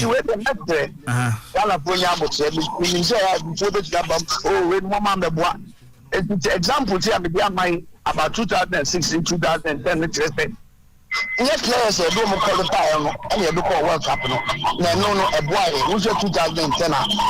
Did you your friends say, I will put you try. There are a lot of the under 20 boys now. We need 2009 World Cup. No, yeah. But the point is, but they were the ones who were very significant for Sunday. A few of the other players. So I don't think we should be too disturbed if we are bringing these players on. And the players that we are talking about are top class, world class players. It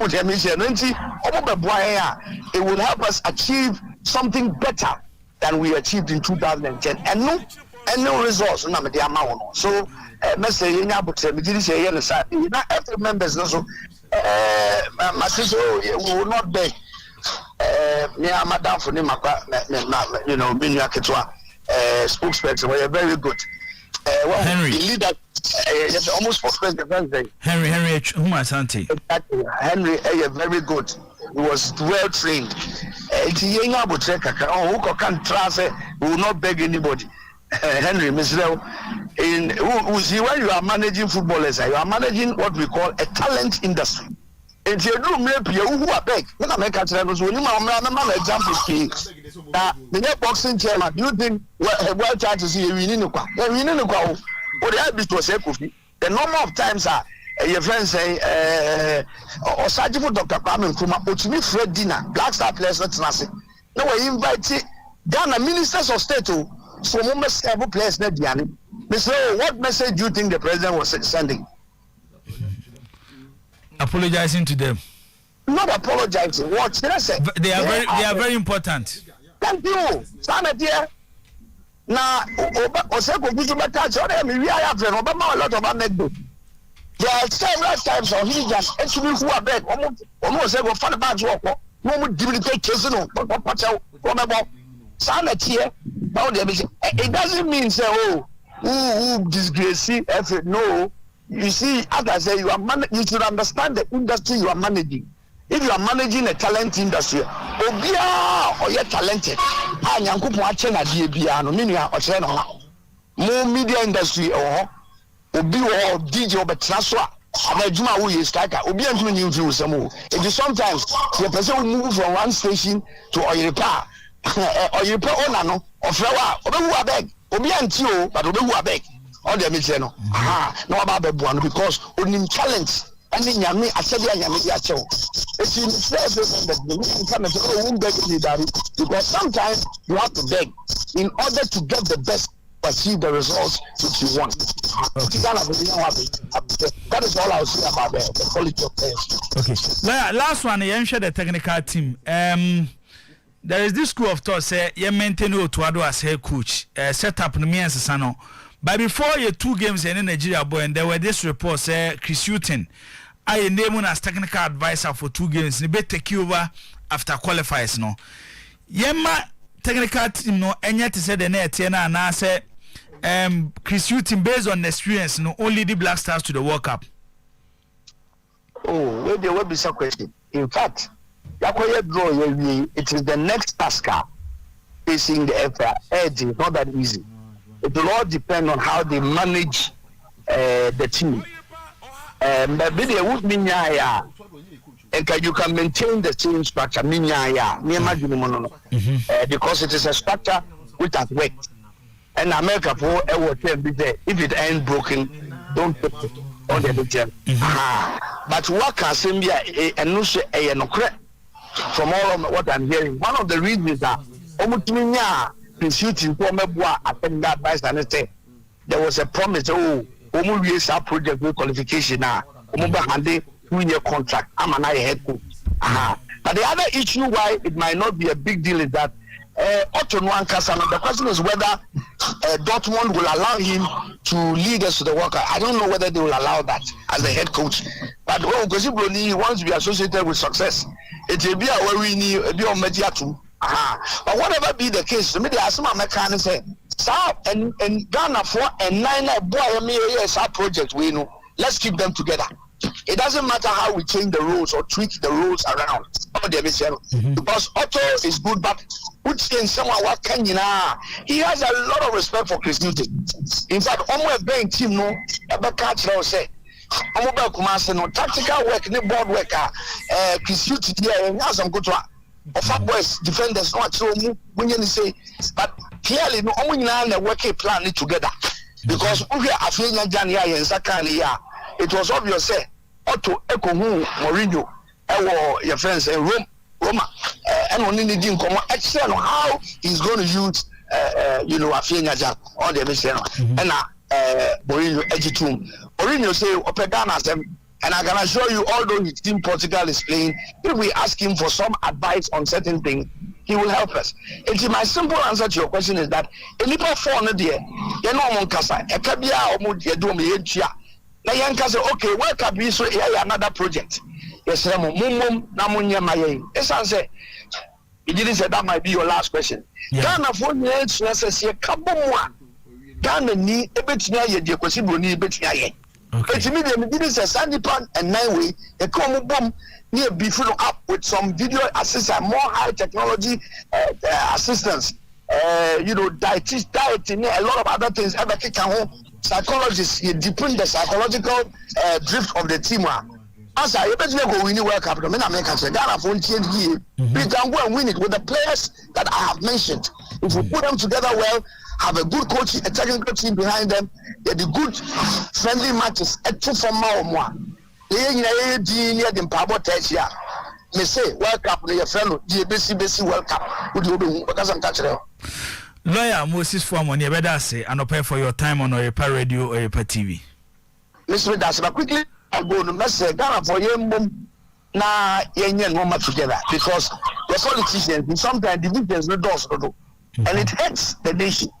yeah kobo yeni Nigeria match so obeka ya say parliament minister ekopa achew ema Friday now yeah bo match e wo Kumasi no parliamentarians in so we say blast against me na meboa no correct good it all the national side Kumasi ya omobaye it is said dumre bi anatu wenchi bi yaba otufo agina ne naso ebo dewro so obi anko support team no me na meboa no correct oh enti Ghana for ekuna na dey nim na nya koketwa both physically and spiritually and so you can hu bo mo aye ni ni do aye master we nim say nya political program but your friend say ye gira kono uhwe de esi wa man so covid nipa ewu 6 million people na ewu around the world it said they would Kumasi abom mienu nipa nyina o ase ase Ghana ha yankopo adom nipa ewu nyini say bedu 1400 po enti ye normal bomb together ebeboa awon dey be say the best politicians instead of all the tearing ourselves apart let us stand together and together no this country can fly high asoma me dey beja mo ala lawyer Moses for money yeah that's hare ewa so obuso asemba ko onso wa ha o hey Harry wusha Harry oh what's the big Kumasi say Harry so eh me kwa mbese you work up me ma special invite nyame ya aduma yanko kata kata we the besi work up o se ko be pa me no anko no be ko se ma no anko kata me baba countdown series ni de ni mo na baba you Kumasi ho but lawyer that's pa you know in respect of the team itself Mati lawyer ebe ho hyehyɛ na bibia akɔ Are busa wase na lawyer ko message na don lawyer school so my ready say mbesa me ba o no law no you ba ko na o kasa me nyansa na my we no law no the be you pick a kai me kakre and just me fro o fro me amate and ye na be ye nini ba law no de o to ba na be so ba na obey law no fine okay let them was my idea for my battle I listen to all the effort you put in the end then say a lot of my foreign journalists ESPN CNN BBC now before me when you know I commend them highly say your knowledge of the sport, your professionalism, and they were surprised about the equipment that you guys have available there. Congratulations to all of you, Kumasi. Thank you so much, lawyer. I said in Komobim. Okay. Lawyer Moses for money and I didn't come about a Black Stars team in general. Draw air course so a kata group of Ghana Yakutumno and watch it and Adrian Bibri. Oh, but for yana see for my it was for not lawyer Castle. I think I want to give Bebona Media Yamano. Ghana has the 1, 2, 3, 4 the 6th youngest team. Like this now qualified for World Cup. So no lawyer about the pace and the based on players like boy Obia the World Cup qualifies no. Osha, the team with the youngest team, average USA 24.3. No, second Ecuador 26.3. Morocco third 26.5. England fifth 26.6. Ghana sixth 26.7. Okay. And to Osha, we have the 6th youngest team average. Teams they go World Cup. So as man all catch about pace and speed and beyond. Teams in they qualify in without all the money guys in Pono. The boys are very young.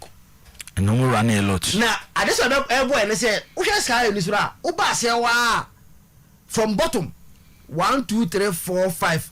Korea or the 5th oldest team. Average the money ni pa no get to qualify na. Korea 5th on the bottom. It's Korea.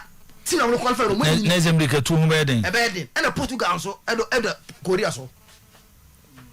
Portugal okay. And the 5th and 6th. Okay. And teams are in a more group no. Korea the from the bottom. Yes. Omoni ni pa. It's based on look at Portugal and Korea. Omoni teams are qualify omoni ni pa. Come average age Korea then 29.2. And Portugal 29.2 sir. So until your boys need to swap. Everything do motumrika. Correct. Therefore, NSC for my nafi. Your group no it's an interesting group. Kind of tricky one. But say yeah normal you near boy and I want to agree with Brofo. Say woko okunwa you marshal all your possible best arsenals now they call sa no bia aye enti obi a oye Ghana ni a ball no betima boaboa yen no as I say yenya no but you see I will also not throw away Kofi Wiki mu he has made that point and a point I kind of a kametrim say in spite of all this no you also need to maintain the team chemistry bonding no because you may not even have super talent but the team is well bonded that almost with mama resource and see ano like I said a discipline in Korea haban and penifo wo mu no before abeka say nya hanko a woni efe penifo no nkasa ministry no obibia players no na ye team put together a team not stars or individuals a team that will be ready to represent country now or the other query no because before there me evangelism ye na ye bia waka o say ye friend no did me to susi sia also wama wake up no the best wake up and my group no Jibo Ghana ne Portugal ebe fi group ni ma qualify only be qualify from the yeah with Uruguay as the dark horse in the group okay they won no yes see it mean negotiate this group ni we are ya tiesim nete munga muni e de ko and the papa why no I want to be Brazil for no oh ya bako na Belgium for ya bako. After listening to lawyer, I will support any player that will be invited by the GFA. Pusa gu and the message you have. I agree. Ricky Yanko. Interesting discussion, and quite delicate in so very delicate. That discussion way, because let me give you this quotation for you to probably understand why I'm. By quotation of Inaki Williams. Okay. Why. I was say you very careful and lawyer say but when asked about I think said this one of that this was around already last year and Omobusa Inaki on the nationality as to whether so Bodiama Ghana and so Bodiama Spain. I said I'm grateful to where I grew and became who I am. Ghana tried to convince me, but I was born in Spain, in Bilbao. I won't ever forget my family roots, but I feel Basque, and I can't count on anyone. I would be comfortable with Ghana, I'm sure, but it shouldn't be. It shouldn't be. Guardian for the report we say. UK. Was it? I'm grateful to where I grew and became who I am. Ghana tried to convince me, but I was born in Spain, in Bilbao. I won't ever forget my family roots, but I feel Basque. So, these guys, we have tried to convince them some years back. Can. Almost one more. He feels more Spanish. He feels more Basque. He doesn't feel like a Ghanaian.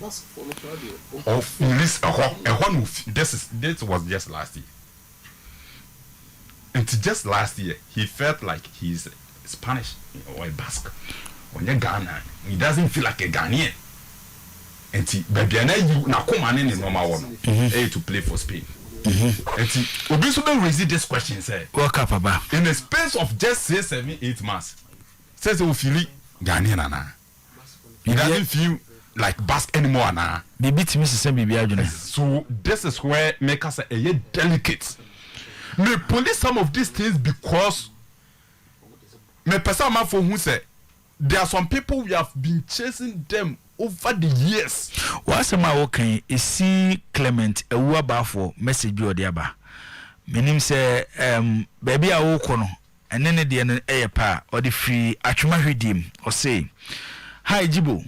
In our attempt to call some players, we shouldn't lose sight of Ghanaian sentiment for some players. Reason best known to us in all other not to give away the love Black Stars are enjoying because of our qualification to Qatar. In all this, we must factor in patriotism. Baby, I'm no. Let us be very, very careful with this. Now one name Jibo. Inaki Williams special blaster JC from day one. If he's ready to play, But this is a player. Obono, no. Obono, no. I've given you quotation here, Guardian for an NSI interview. Was he feels more like a Spanish. He feels more like a Basque. This was just last year, 2021 year. On Philisa or a Ghana today. The question is, after in a space of bare 6-8 months, today he feels more like Accra and Kumasi and Ghana. Same question. And I'd be Tarek. What the Tarek cried is a young boy, no cried yet. Or do I started born in Yene? Or do I just own what's in vacation within Ghana? Or a musician reverence? Can promise. Holidays in Obabe in Ghana. Ya bona. Or I know Madasono. One I can promise. No holidays in within Ghana. Let me be very, very, very frank with everybody out with me. These guys and I are born one they were only waiting for their European countries to call them. Obo was on order and that's or ma. And then be or chance obenya English national team call up. So Obo Inaki Williamson or ma or chance obenya Spain national team call up. And it goes with great sense of patriotism. And one and Akuma one will feel so upon a ball. So they have rejected Ghanaians in the past. Yeah, Baba qualifies in they were aware. Yeah, bomb because we knew the qualifiers were going to be difficult. No. So today the first question is, after we have qualified, that is the question. Just some few months ago, no, me more English, no, me more Spanish, no, me more this and that. Today we have qualified. Omuna feel is Ghana for Anna. It's in a medical send this our one way say. In football, if you understand the nature of team bonding, players, this is it. You kuya homa ho, and ya bon ya ba be her. So we a management member of Ghana Blasters, we a FA president, we a coach. That's all person who first our players now or more rejected or minor. At the time we needed them most. Because today, Jibo, let me ask this question. Some players we more munyina person bo Emma Ghana no. Is it because they want to commit themselves to the cause of Ghana and I said they want to enrich their CV with the World Cup? Somebody should answer me. Is it because they want to enrich Omu CV? Say once in my football career, me for World Cup, that is the enrichment of the CV. And now I say Ghana Blasters, you know. And no my Ghana no person muku. And if you want to understand it and answer this question, you started bomb 2017, 18, 19, 20, 21. In 2018, Nike Williams in 2018. But we could not qualify for the World Cup, so there was no need. We have been pursuing them. We have pursued them to the latter for years.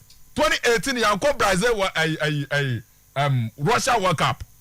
So these players, Omamba, because Yanko World Cup, no. Today, some players when we decided on Baba, some of us, Omoba, you embrace them because you have no option. Me national team is a player in your messages here. Maybe because you're champion, I don't have an option. Because I can never hate the Blasters. And to me, the Omina Beshan national team can expect I support them.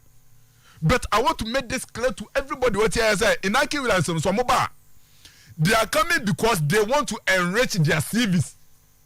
They want to enrich almost CV because what Spain want to Spain for them final. Based on the quotation that I gave you. And then said Luis Enrique Fred in Nike Williams, I will be one. Said Spain coach Luis Enrique Tamfon. No friends our boy we no rejected and years back. No catcher in Nike. Squad na me dey be kono, you are part of my program. What come squad no obekwa World Cup between Ghana and Spain in Nike Williams obaba mawan. And now yet say guys I get far from no friend was an order. I mean these countries have pool of talent. They don't need them.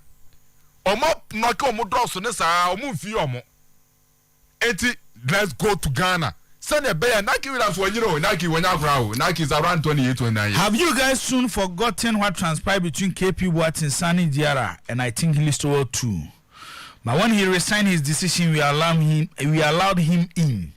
What happens afterward? he performed creditably well in the 2010 World Cup, referring to Kevin Prince Boateng before 2010 World Cup. When at a point Kevin said, "Omobo Magana da." The interview that was done in 2006, Yako World Cup, when he used to Yesu Bukasin. But Mekaisa Sani, any opportunity call BBC. That time Kevin about Portsmouth. When he didn't come do point of catch before say, "I'm gonna try Kevin. He's ready to come and play." Kevin Byrne, he was one of our best players at the World Cup. He ain't mean take the same step. Now you say, "What can he maybe a no?" But I said, "The Bay Ghana, we go boy home with them World Cup. Let's consider them." Yeah, man, make it no. And I make us say, "Umbeti aba." But me percent here for TV biase. So boys no more bano. It is because Kevin, eventually Kevin he decided to go Ghana. No, it was because not Germany national team then. I rejected him because of Sudan. But Beba no be there. And I make no. Make us as we say Nike Luak, man and person Ghana just because he's a good player. He has been a top performer in the Spanish La Liga. Open sir for Western Mama great level of consistency in Nike Williams. And when you're in every single day or bubble, he's a very consistent player. Okay. But the can say let's all understand that players will more because countries now non pass on bubble more. They have rejected them. And they rejected us some years ago. But now, Ghana could do World Cup stage. It is the biggest tournament in world football. They want to enrich Omusi Visa in my career. Monsieur Jesse Ebo World Cup the Mundial. Nana Kwame Sechi into. Maybe no choose group ni say or chance ebe qualify na fima kosi asenza kito. Striker, why is Ricky talking as if it is rather the players who are willing to come and play for Ghana? It's rather we Ghanaians again and pleading with them to come and play for us. We need to enhance our team. Remember, we are not scoring and our attack is weak. Kobi, your group ever qualify? Eden, we also say Juma. Eden, so good. And then you hear until you hear in Akimuno. Oh, Jibo. Did they go what them to make? Now the in Akinia, Pepe. Omo inclusion, so it doesn't guarantee success, instant success. But now, Mama, Netan said. Uruguay 2-time champions. Squad and about 20. You know, Minasa. Uruguay, Okaso Mania, Uko Uruguay, now Caso Maji World Cup to Mbufu. Almost say, Omaji World Cup no 4 times. Into Romo Crest now, stars na 4. Before the first World Cup, na Yabo Olympic Games, Mienu. Sa Olympic Games, Mienu no. International Olympic Committee ni FIFA then accepted say e be gina as World Cup. And Uruguay for gas of World Cup you know say dey bo munyi bi no Magic 4. Yes. Yes. Into mo star no 4 star. 4 star. But they are not recognized by FIFA in that. Na dey no mo dey star dey bo 4 bo. FIFA records mo no oko na Magic 2. And 2 na dey be kan tibo. Okay. Omo na wo ho na. E be ba ni aba be league games. Sia bre mo kakra. Na first of all, me hear your team no as it is now. And then me those from outside na be home. I'm talking about players they know mo kasa no. Chafo akwaso ha o. Ye ba ni abedi kotoko na kin face ahun komo pa. Ozai. Ye ba bedi hun komo pa. You see, so me hear assistant coach the making face. Say munye ni there. You're one of the best brains no. Okay. Behind the take care, you know, I don't know. Ebeka Wasem. Some of them not Ebeka Wasem to Ebeka Esiso. That's what I'm saying, you know. Some of them squad they walk in the. I'm a draw na inya, you know. Me free say an open draw. I think the best I'll be Timenya Oko World Cup. Nintimi Sherry and Katamani inside any other group of Yabi. Portugal, good group. Uruguay, Korea, Ghana. A very tricky. Now, a bit depend on hard work.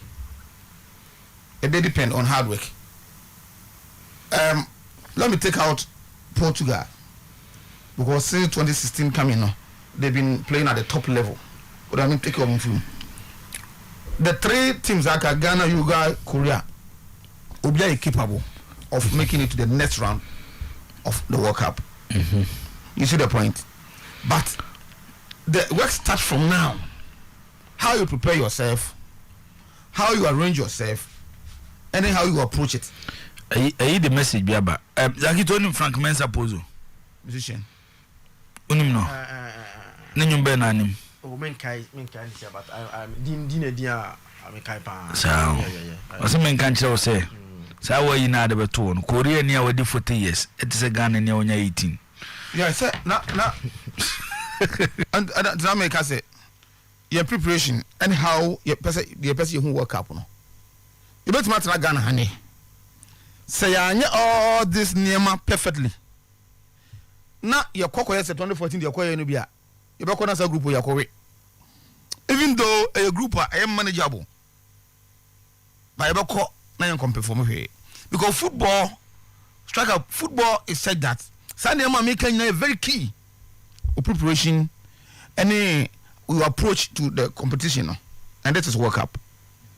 So the Uruguayan coach was saying same thing after brought by an hour interview to the Uruguayan press. That's what I can say is an open you want to call the own team and you back out. Made the same make say Mami Portugal based on from 2016 ever.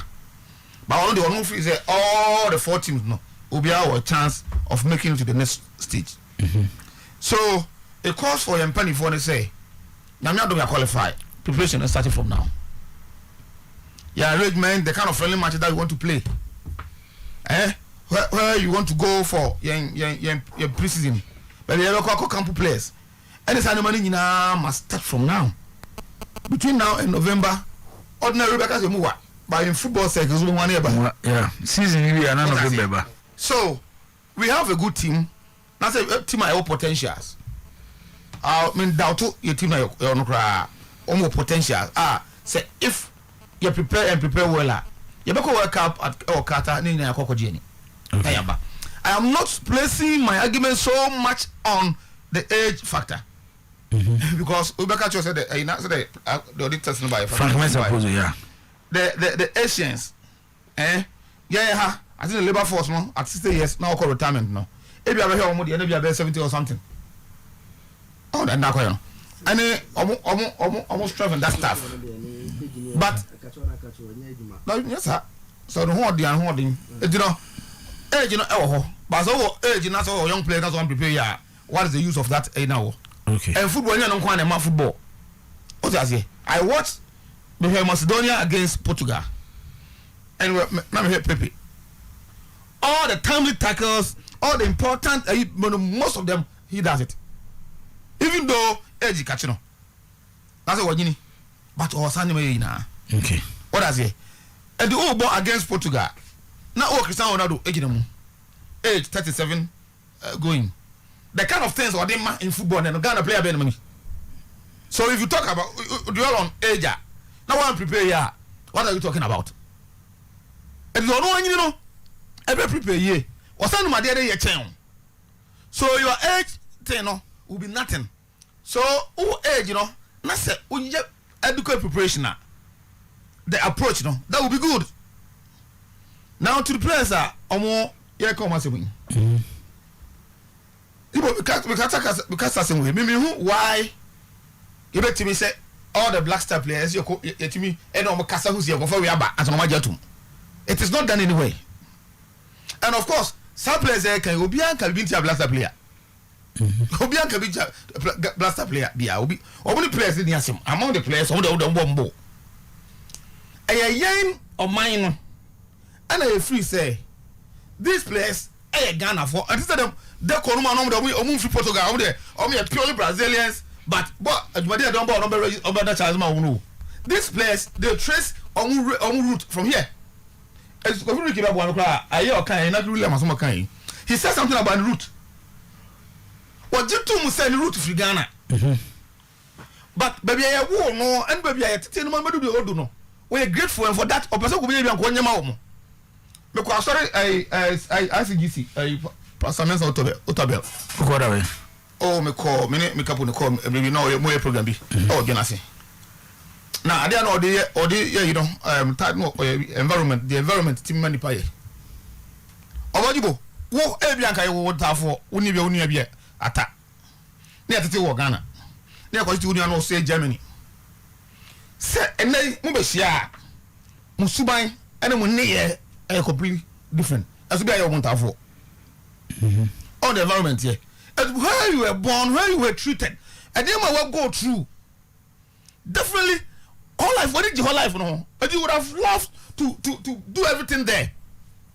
But the player was saying the route. The right feel the route to that. What I said about Benya, or feeling like more of a basque, that basque region Spain, or feel more of a Spanish. I walk and I'll make my convincing and say, open up. I'm gonna who say, oh, I'm pa. What's my okay? Say your route, no. You also say, say, now I include the baby. For you know, beer, none come up any planet D before I got to the interview, you know, and you're so deep. Obi a what's baby sa lifestyle everything that be everything be biano or you used to know. So open say o convincing the partner. You need to do a lot. You need to do a lot. And you don't me free say. First of all, say be a player be any happy because if you a player way back. I don't want to believe say player your friend now why just to over Ghana because you are invited Salisu or these guys. Because the Obo qualify ni bi. Antimi Ankobi. And they don't know about you know. Want to know more man. Okay. I strong want to believe so. I'm World Cup. We don't make qualify. See. And no win and they make it to the World Cup. Every year because about 23 players. Kofi. Every 23 players they go. I say players. I'm qualify. Including the last 2 games you boy. Me Mr. Poku. The last 2 games you boy cry. Be World Cup. Oh, that not so at any point in time, you're bringing that thing happening. I thought enter in the national team, no. Okay. And to be the master man can say if the players a bit draw, not almost ejam now so. Compare Oma can one ebe boa. Never talk of like other must start at it is not about and no ya can want him. Almost start some no kasa a process and I'll go through. I want to believe someone they've gotten the players' consent like Tariq Lamptey. And they've got their consent. That is why SL move on. They are carrying your some more. And you know, Tarek Abusiani be send them a message or her program from Accra. Or say Tarek you one person or a lot to the Ghanaian society. Okay. And every season be a you Europe or Baha. Ebe no adoye bebre. Now the last time at Tariq Lamptey Baga no bishia a coach Chris Utin no. Okache and say we ever ready so be Black Stars. Nti anytime be omo be here and be no more friend na obeba no baba. So to be so baba born in is there now no hope on among the word. Okay. I want to play. That kind of process I will go through football no you the runable. Bet my you know me there you better as we actually yeah. I will be more than happy. You better to get all this quality. Okay. Now, yeah, they are the. Send them to one same coin. Zangito. No, men check because of league games. I coach a fuck or her. Yes, Kakrabi. Obi just send a message. We na interesting. I say, where was Joshua when Moses was risking his life facing Pharaoh, but Joshua took Israel to the promised land. You guys are being too emotional. Whether if you wanna emotional.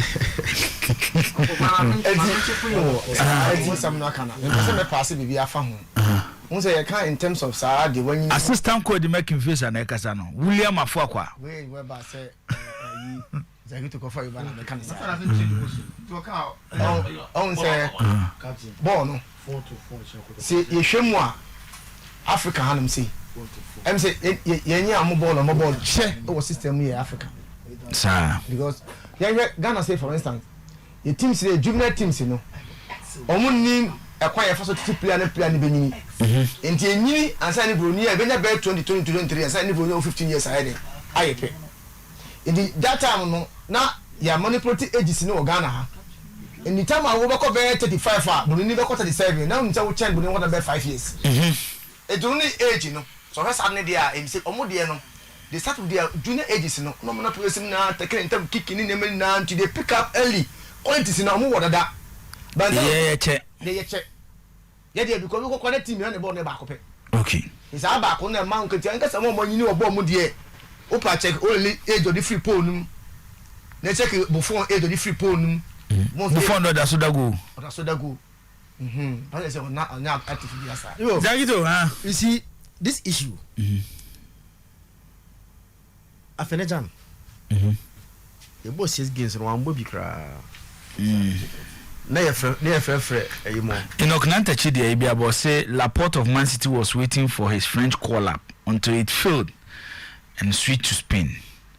What contribution has Ghana been involved with these players? It has to be convincing. Although I'm a dad to my kids who are born in UK, I have to let them know reason to play for Ghana, but have to respect their decision as a dad. We will need them if available. Make a Afenejan. You bought first 6 games, you know. One bobby cry. Now, boy, so 2 more color number Russia. Family mo, boy, plays a big boy. Afenejan didn't kick a ball in the qualifiers, like group stage qualifiers. But about the last 2, I'm San Pedro Musas and young Freddy. International Yankas a day. It's young Yankas and Camille and Afenejan because of one of Bobin Tinker from Marana Babana. Yaya Razak, Golden Boy Razak, Yaya Razak, Subin MPP, youth organizer. And I didn't find out for. And then also conviction is conviction. Those players should stick to their convention not to play for us. Both Salisu and Tarek, whatever be their reason of not playing for us, is still there. The same FA, the same people, so they should stick to that and let us use those who feels more Ghanaians. Jibo, football, I born we Arsenal. Even England I come once in me. Any Spain near, you know. Those who play the qualifiers, some will never call World Cup maybe. They be our class, national team. Idea a key in national team air form. And you know, qualifiers they be open one movie cry. But within a ne, I'm going to in November. Uba one picking from here. Or Bogos left and right. You'll be the message about Ricky Mamuzo was saying. Please tell Ricky that he will never reject a U.S. citizenship when the U.S. ambassador to Ghana call him to become a U.S. citizen. But that doesn't mean he doesn't love Ghana. It's certain that Odoi will opt for England at any time if he is called. I don't want that. Or say, we say, I say, a Krobu or Krubiachi. And it's what person what say, yeah. Maybe US for no, based on discussion and I'm see US for friend first time, no I will reject it. No my first second time I reject it. Now at some point in time, US no refer US need to Spain, England, any other countries are more developed than Ghana. It was so I also hear Ghana ni. I those who come Wama Ghana. Say US for Frost see say bra na me the omonyo US citizen na. On ka say me Ghana ntimi goje. Say me o me route wo ha meko. Me say me route. Only route wa on goje. I want them chase me route I'll go. But only route wo dey on goje. It's based on the first rejection by USAID citizens by the route to 70 go. You see, we say they make answer.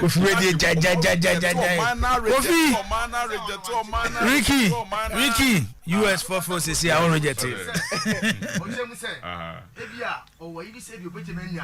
USA citizen Ghana Ghana don't say or Ghana need dey born but make it or try say be US dey make am. There are some no kind simple. My man get or say Ricky T. Say your friend say o ma je US nkrata no nye US ni a ontimi reject it. It is Inyaka Williams and no Nico Williams. So mo decide so bebo am Spain mo. Said yes, I don't mind. But that's also okay scenario. That's not the scenario. Exactly. Say national team sanity here. Some will come, some will go, some will come, some will go. Young example, your example was he. 2006 what qualifiers no. Look at Samuel Jenny, Samuel Jenny Jojo.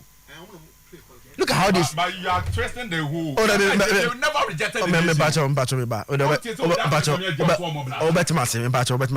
Today, rejected blasters, baby. Rejected blasters. Okay. As an 18-year-old boy. As an 18-year-old boy. And England, Emmanuel debut. He's the youngest English. Like to make debut for the Three Lions at age 18, the youngest. against it in Czech Republic. Okay. So it's almost Saturday. Only in 45 man Oman. But now he forced it because of he's rejecting England for call up. Friend because now the say based on the coach not being fair to him. Or share boys like coach from now. He think that a soccer main team. So he thinks that but based on the quality, no. And I may say, we are sitting now. There is no there's such a big no teams and more qualifiers to be a local main tournament. No, and the film, yeah, team example, more example say, yes, start to qualify. No, Ganum team no. And we move him. Ganum no team no. No, it's about rejection. It's about the quality. We need the quality. Ganum was part of the qualifiers argument. But ne, Ganum woke up on Kobe. Based on the guys around there and where they are playing. Okay. So my main Ganiyu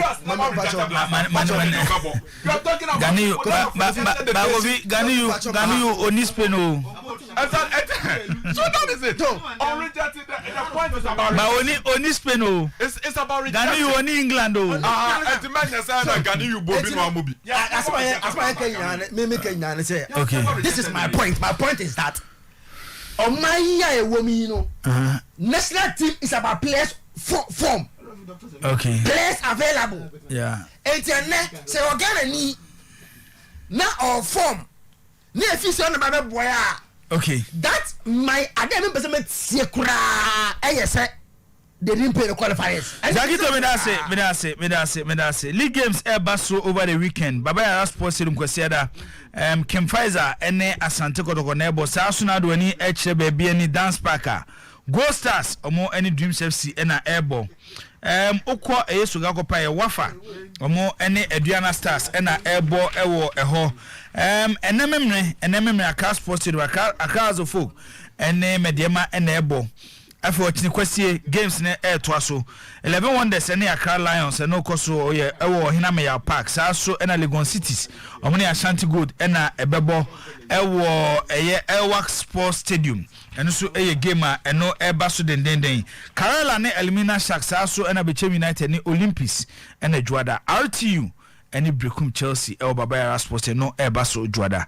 Assistant coach Eddie McIntyre, coach William Afuakwa. No people say Afuakwa ball kotoko na Devi. Aye. Coach. Na me add much na. Ebe ko say. Na me add much ebe ko say. Ya be fe dia me ncha madam fo. Okay. Okay. Na last weekend no so MC Yakob kwai abodom side ko ya adibi. E ko edi shebi wo ho. Na amuso mo hwe program ti ye nche mu na ye na abrefini ne mame na ase. Jibu league ne baso. Achina ho mane kotoko. We be say record count to the MSNK be kuta more than 75 to 80% search never in the match. Because I heard they see a kotoko time money Karela boy and I'm a ball draw that was record and the match and the draw no. They're chin the following weekend and say son of Shia and show to her and they say yeah diafao. Over the first round no ball draw Karela. Draw on your record. No ball draw.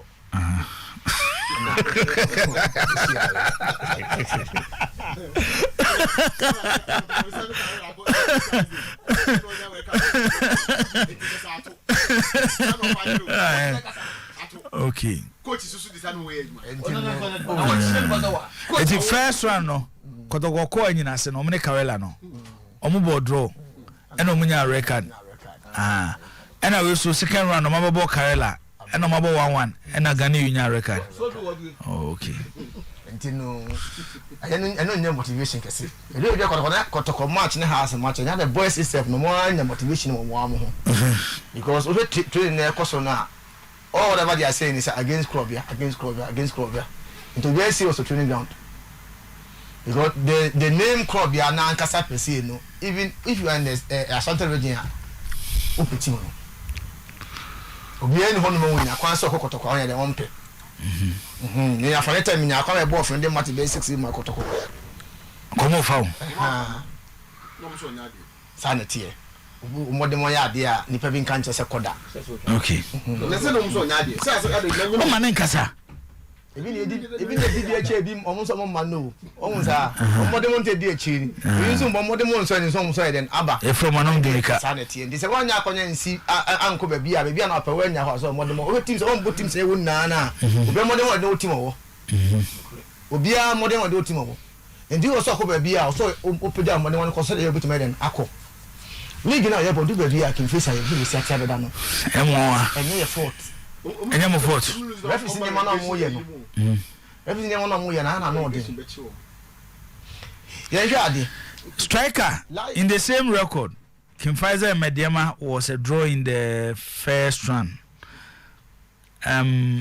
was draw in the first round but Kim Pfizer lost in the second round first one mo share Mediama share but per game na bo no mo share referee na anje that referee was back yeah the plan na be animu I draw cry now look at how much the same thing I see in match boy you know because the day na ball match na draw you ball match by the end of the day na match na draw it the other man say Kotoko Karela first one ko ball draw and omudi record omwe no bobo Kim Pfizer na Kim Pfizer show mo no and a second round Kotoko ne Karela asabo and omabo draw no modi record no be say Kim Pfizer so bobo Kotoko no omobo draw against Mediama and ombe share Kotoko na we small ko lose there is a no correct referee ni nyama omudi di e no ana odin referee do di me no o di bi Karela for coach no the same game against Mediama lie ade no ye ne aduana after the game if you challenge him no the na adwena akose wa man record no atro da call efi aba on inform o na efi na so because man records report no, record what report to record sana wo de ne sana me no ye go lie di match am ko busa na sem imi wono no ka cha me say obobo me say jani say me ni na we pege ni ma na me man ka say everywhere lie the lie so say o ka cha me say me ka say oni ball ni ye na jani ni enu a me pege ni ma na adam say na ma na bo me e ko ya pon ball ne ko ewu oni miye okoya na akotro orom so am record e je na miye na so say referee ye boni na wo ka say referee na ye boni entry na so bi ko 5 evidence bra balaye unu ni din komo I can't for coach no omo bo against Mediama and no mo Kotoko no after game no ko busa liars liar to Kotoko man record Kotoko one try bench no ntino nim na evidence of what dey him because the person na comforting him say match na odi no what nim here then by man ma ho kwan liar performance o league ni menye hwe Ghana Blasters league omo Blaster match omo Nigeria ball ha no look at the referee Lion will never track back. As a young boy, I would do match. Now the match, the goalkeeper will delay time. It doesn't track your back. I said, I would name the echo. Instead of now, Chibi don't answer a bubble. I saw signal and say, hey, kick the ball in. Now, coach, over here, Blaster game, the referee no do match. Now, Lion match would. You're taking him to the cleaners. No. Me don't have matches. Because on my who match and I feel support to the open. Game never say flow. Goalkeeper in delay time. So who down with Chikoma now? Omagina wa hwa come so down and so why the wa ball na na ba. But so who watching the echo now say Ghana wa ball na ba ma ya trouble no so. Well lion to me pick. Na say cha match no need. Say the name wa na etwom na make ho asem. Yeah reach na match no. Eche need Richmond entry. Aye. Obedi. Ya da referee so kodi so Miss Bar ya na si. Mo di kodi o yi no. Echa mo sha na. Eche be she. Say. Me bia ya green. Oh, thank you very much. Me bia ya green. Ani say Confessor. Yeah, promise me bra ba me say enquire bia ya kakra. Now in terms of as a form na drop pa. The form that drop. because now I am inside Dundee and I'm inside Bono. The requirement referees from the Faso. And yet, until the jumbo said them yambo. Because you keep it. Chamo call for good officiating. You're born neutral ground. Any neutral. It's a neutral ground. I don't know. Look at the fence. Look at where the supporters are. If you know, call a year, a tackle a call ye. Almost try to never jump on the cheap. And the family. I want you shout on goalkeeper. No, make up say you call a you or they say Bichim. And the Bobo goalkeeper, you have one net. I'm the Bobo goalkeeper. Exactly. If you say you never come. I'm the Bobo Kivesa goalkeeper. No, no, they all try to got nothing. Then they will not jump on the cheap because the second 100 times getting closer to end the match. And over two Bobo goalkeeper. A boy man tough him. Would you assassin they say you can be one semono? Would you monitor? Ya never quite as a cordier. The work team city no or no that. I know home 12 and Hanipa no one say would you now. So I don't know about there's not a bit my own. Was it in a Moshe? Oh, inshallah. Young league games in Mukaka, we did a bubble so I have some more. Okay. Manager Simfu and Baby Lana among forces on my drink Abba.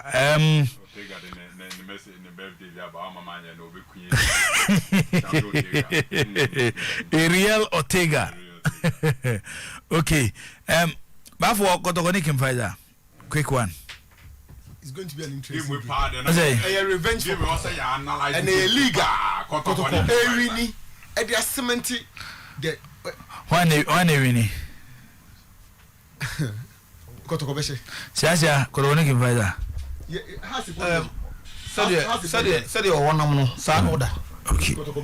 Said one nominal, son order. My boom, you oh, Kaya, you are not doing fair assessment of Dagito. Kotokoni can find that.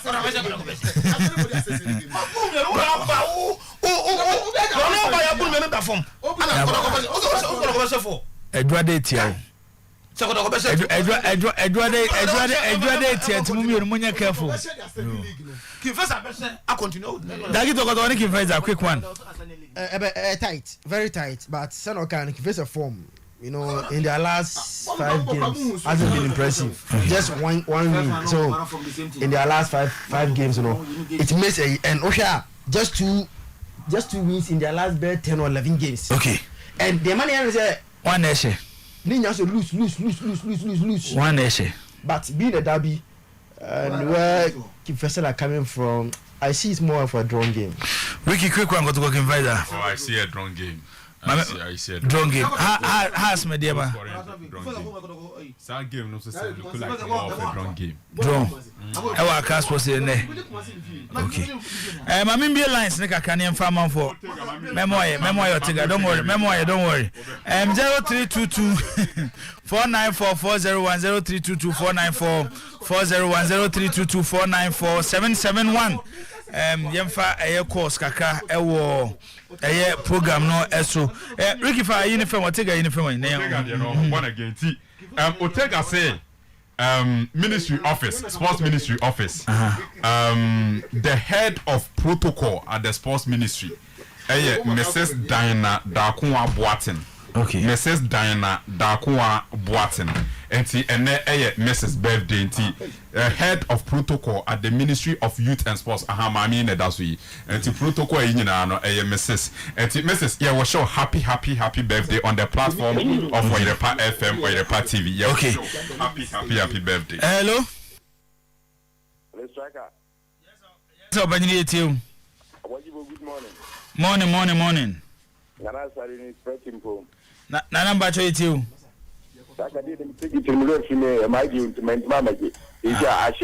Ashim. The job is of Wina. The mechanic and last year, Kasama, I'm a man. I know this is our day. The message by us, I decided to say a man. Don't my America citizen. But that's again and into your uncle. I can't be now or try to could do that. We now, you're called the baby here. Let us have a carrier or better than a Jew, but a Yakoko and a Casabe and a day. My young boys are looking for the way you see minimum young boys. Okay. Yeah, that's it. Yantuaso. Hello. Hello. Abanye ne mo ati mo aduma pa. Ejusu. Apo mi ade. Aduma yakwa. Ade huwa ni wala mbele ya ni kuma ja sapo. Okay. Aka anyame ka pesa no na mabo boso. Na wa mo a qualify na di ya ne e ko recap no. Omo ngi ko lu kra no. Eze penfo no nya kasa de bi no mo traffic. Na ye no mo kasa. Enko eze ya o. Ya ko nya ko fo mbetu ya bonti. Na ya to ma ko ko mu nya. So ya ko pota ma ne fe no. Wọ́n ṣe tó di bombi. Wọ́n sọ kó ká pèsè wọ́n sọ bẹ́ẹ̀ di. Èso mú nǹkan mi kúrò báyìí ní ìpànìfọ́ náà mú nǹkan fè. Ní ewu rí ìjà ẹbí ẹ mọ mú nǹkan. Wọ́n mú ẹni yàwó. Àwọn ẹgbẹ́ yẹn nípa kó ní wọ́n di yàwó. Ní wọ́n di yàrá sáà yẹ kẹ́ bọ́ mu kúrò ànú à. Bẹ́ẹ̀ bẹ̀rẹ̀ fún bèbè ní ọjọ́ bì. Bẹ́ẹ̀ náà kò fún yàtọ̀ kò fún mi. Yàtọ̀ máa ń kọ́. Ẹni sẹ́yìn máa yẹ ti kọ́ ẹni máa yẹ ti kọ́ Yẹ́dásí. Hello. Kọ́mẹ́tìrò. Yes sir. Bọ́kọ́ díẹ̀. Boko. Robert Kochukrasa. Robert Yanko. Yanko. Na oje Yame Aduma has a book. Na ponene. Endi yabo pete Yame Aduma. No tiwe imubia no Yame Aduma ne sabakana. Has a book press ya throw mo muka kamo na 3 point ne je. Ibo twa gine da trenka oni ene kotoko be sia so a. Ya said that also ba kotoko ne ki face ani de. En Sunday abese mungemu. A ki face bo tia kotoko. Ne bibia ti mo akoy Yame mi chai boot me da say. Yes, yeah, that's it. Hello? Strike. Yes, sir. Hey. Nyame adumo. Strike, what is it? Kiveza Sokotoko. Kiveza Sokotoko. I'm a third match. I didn't have to focus.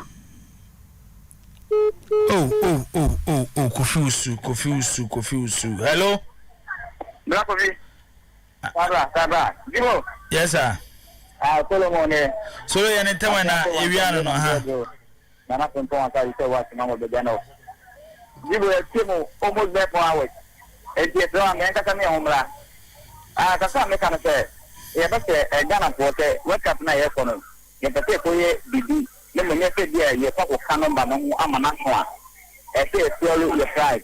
What I say Nigeria and can go every day ala bibi ko mo no ka se. What is go mo ka se tiano na kwa ka se ye nye ko mo ka se na se ma o de wa ene kan.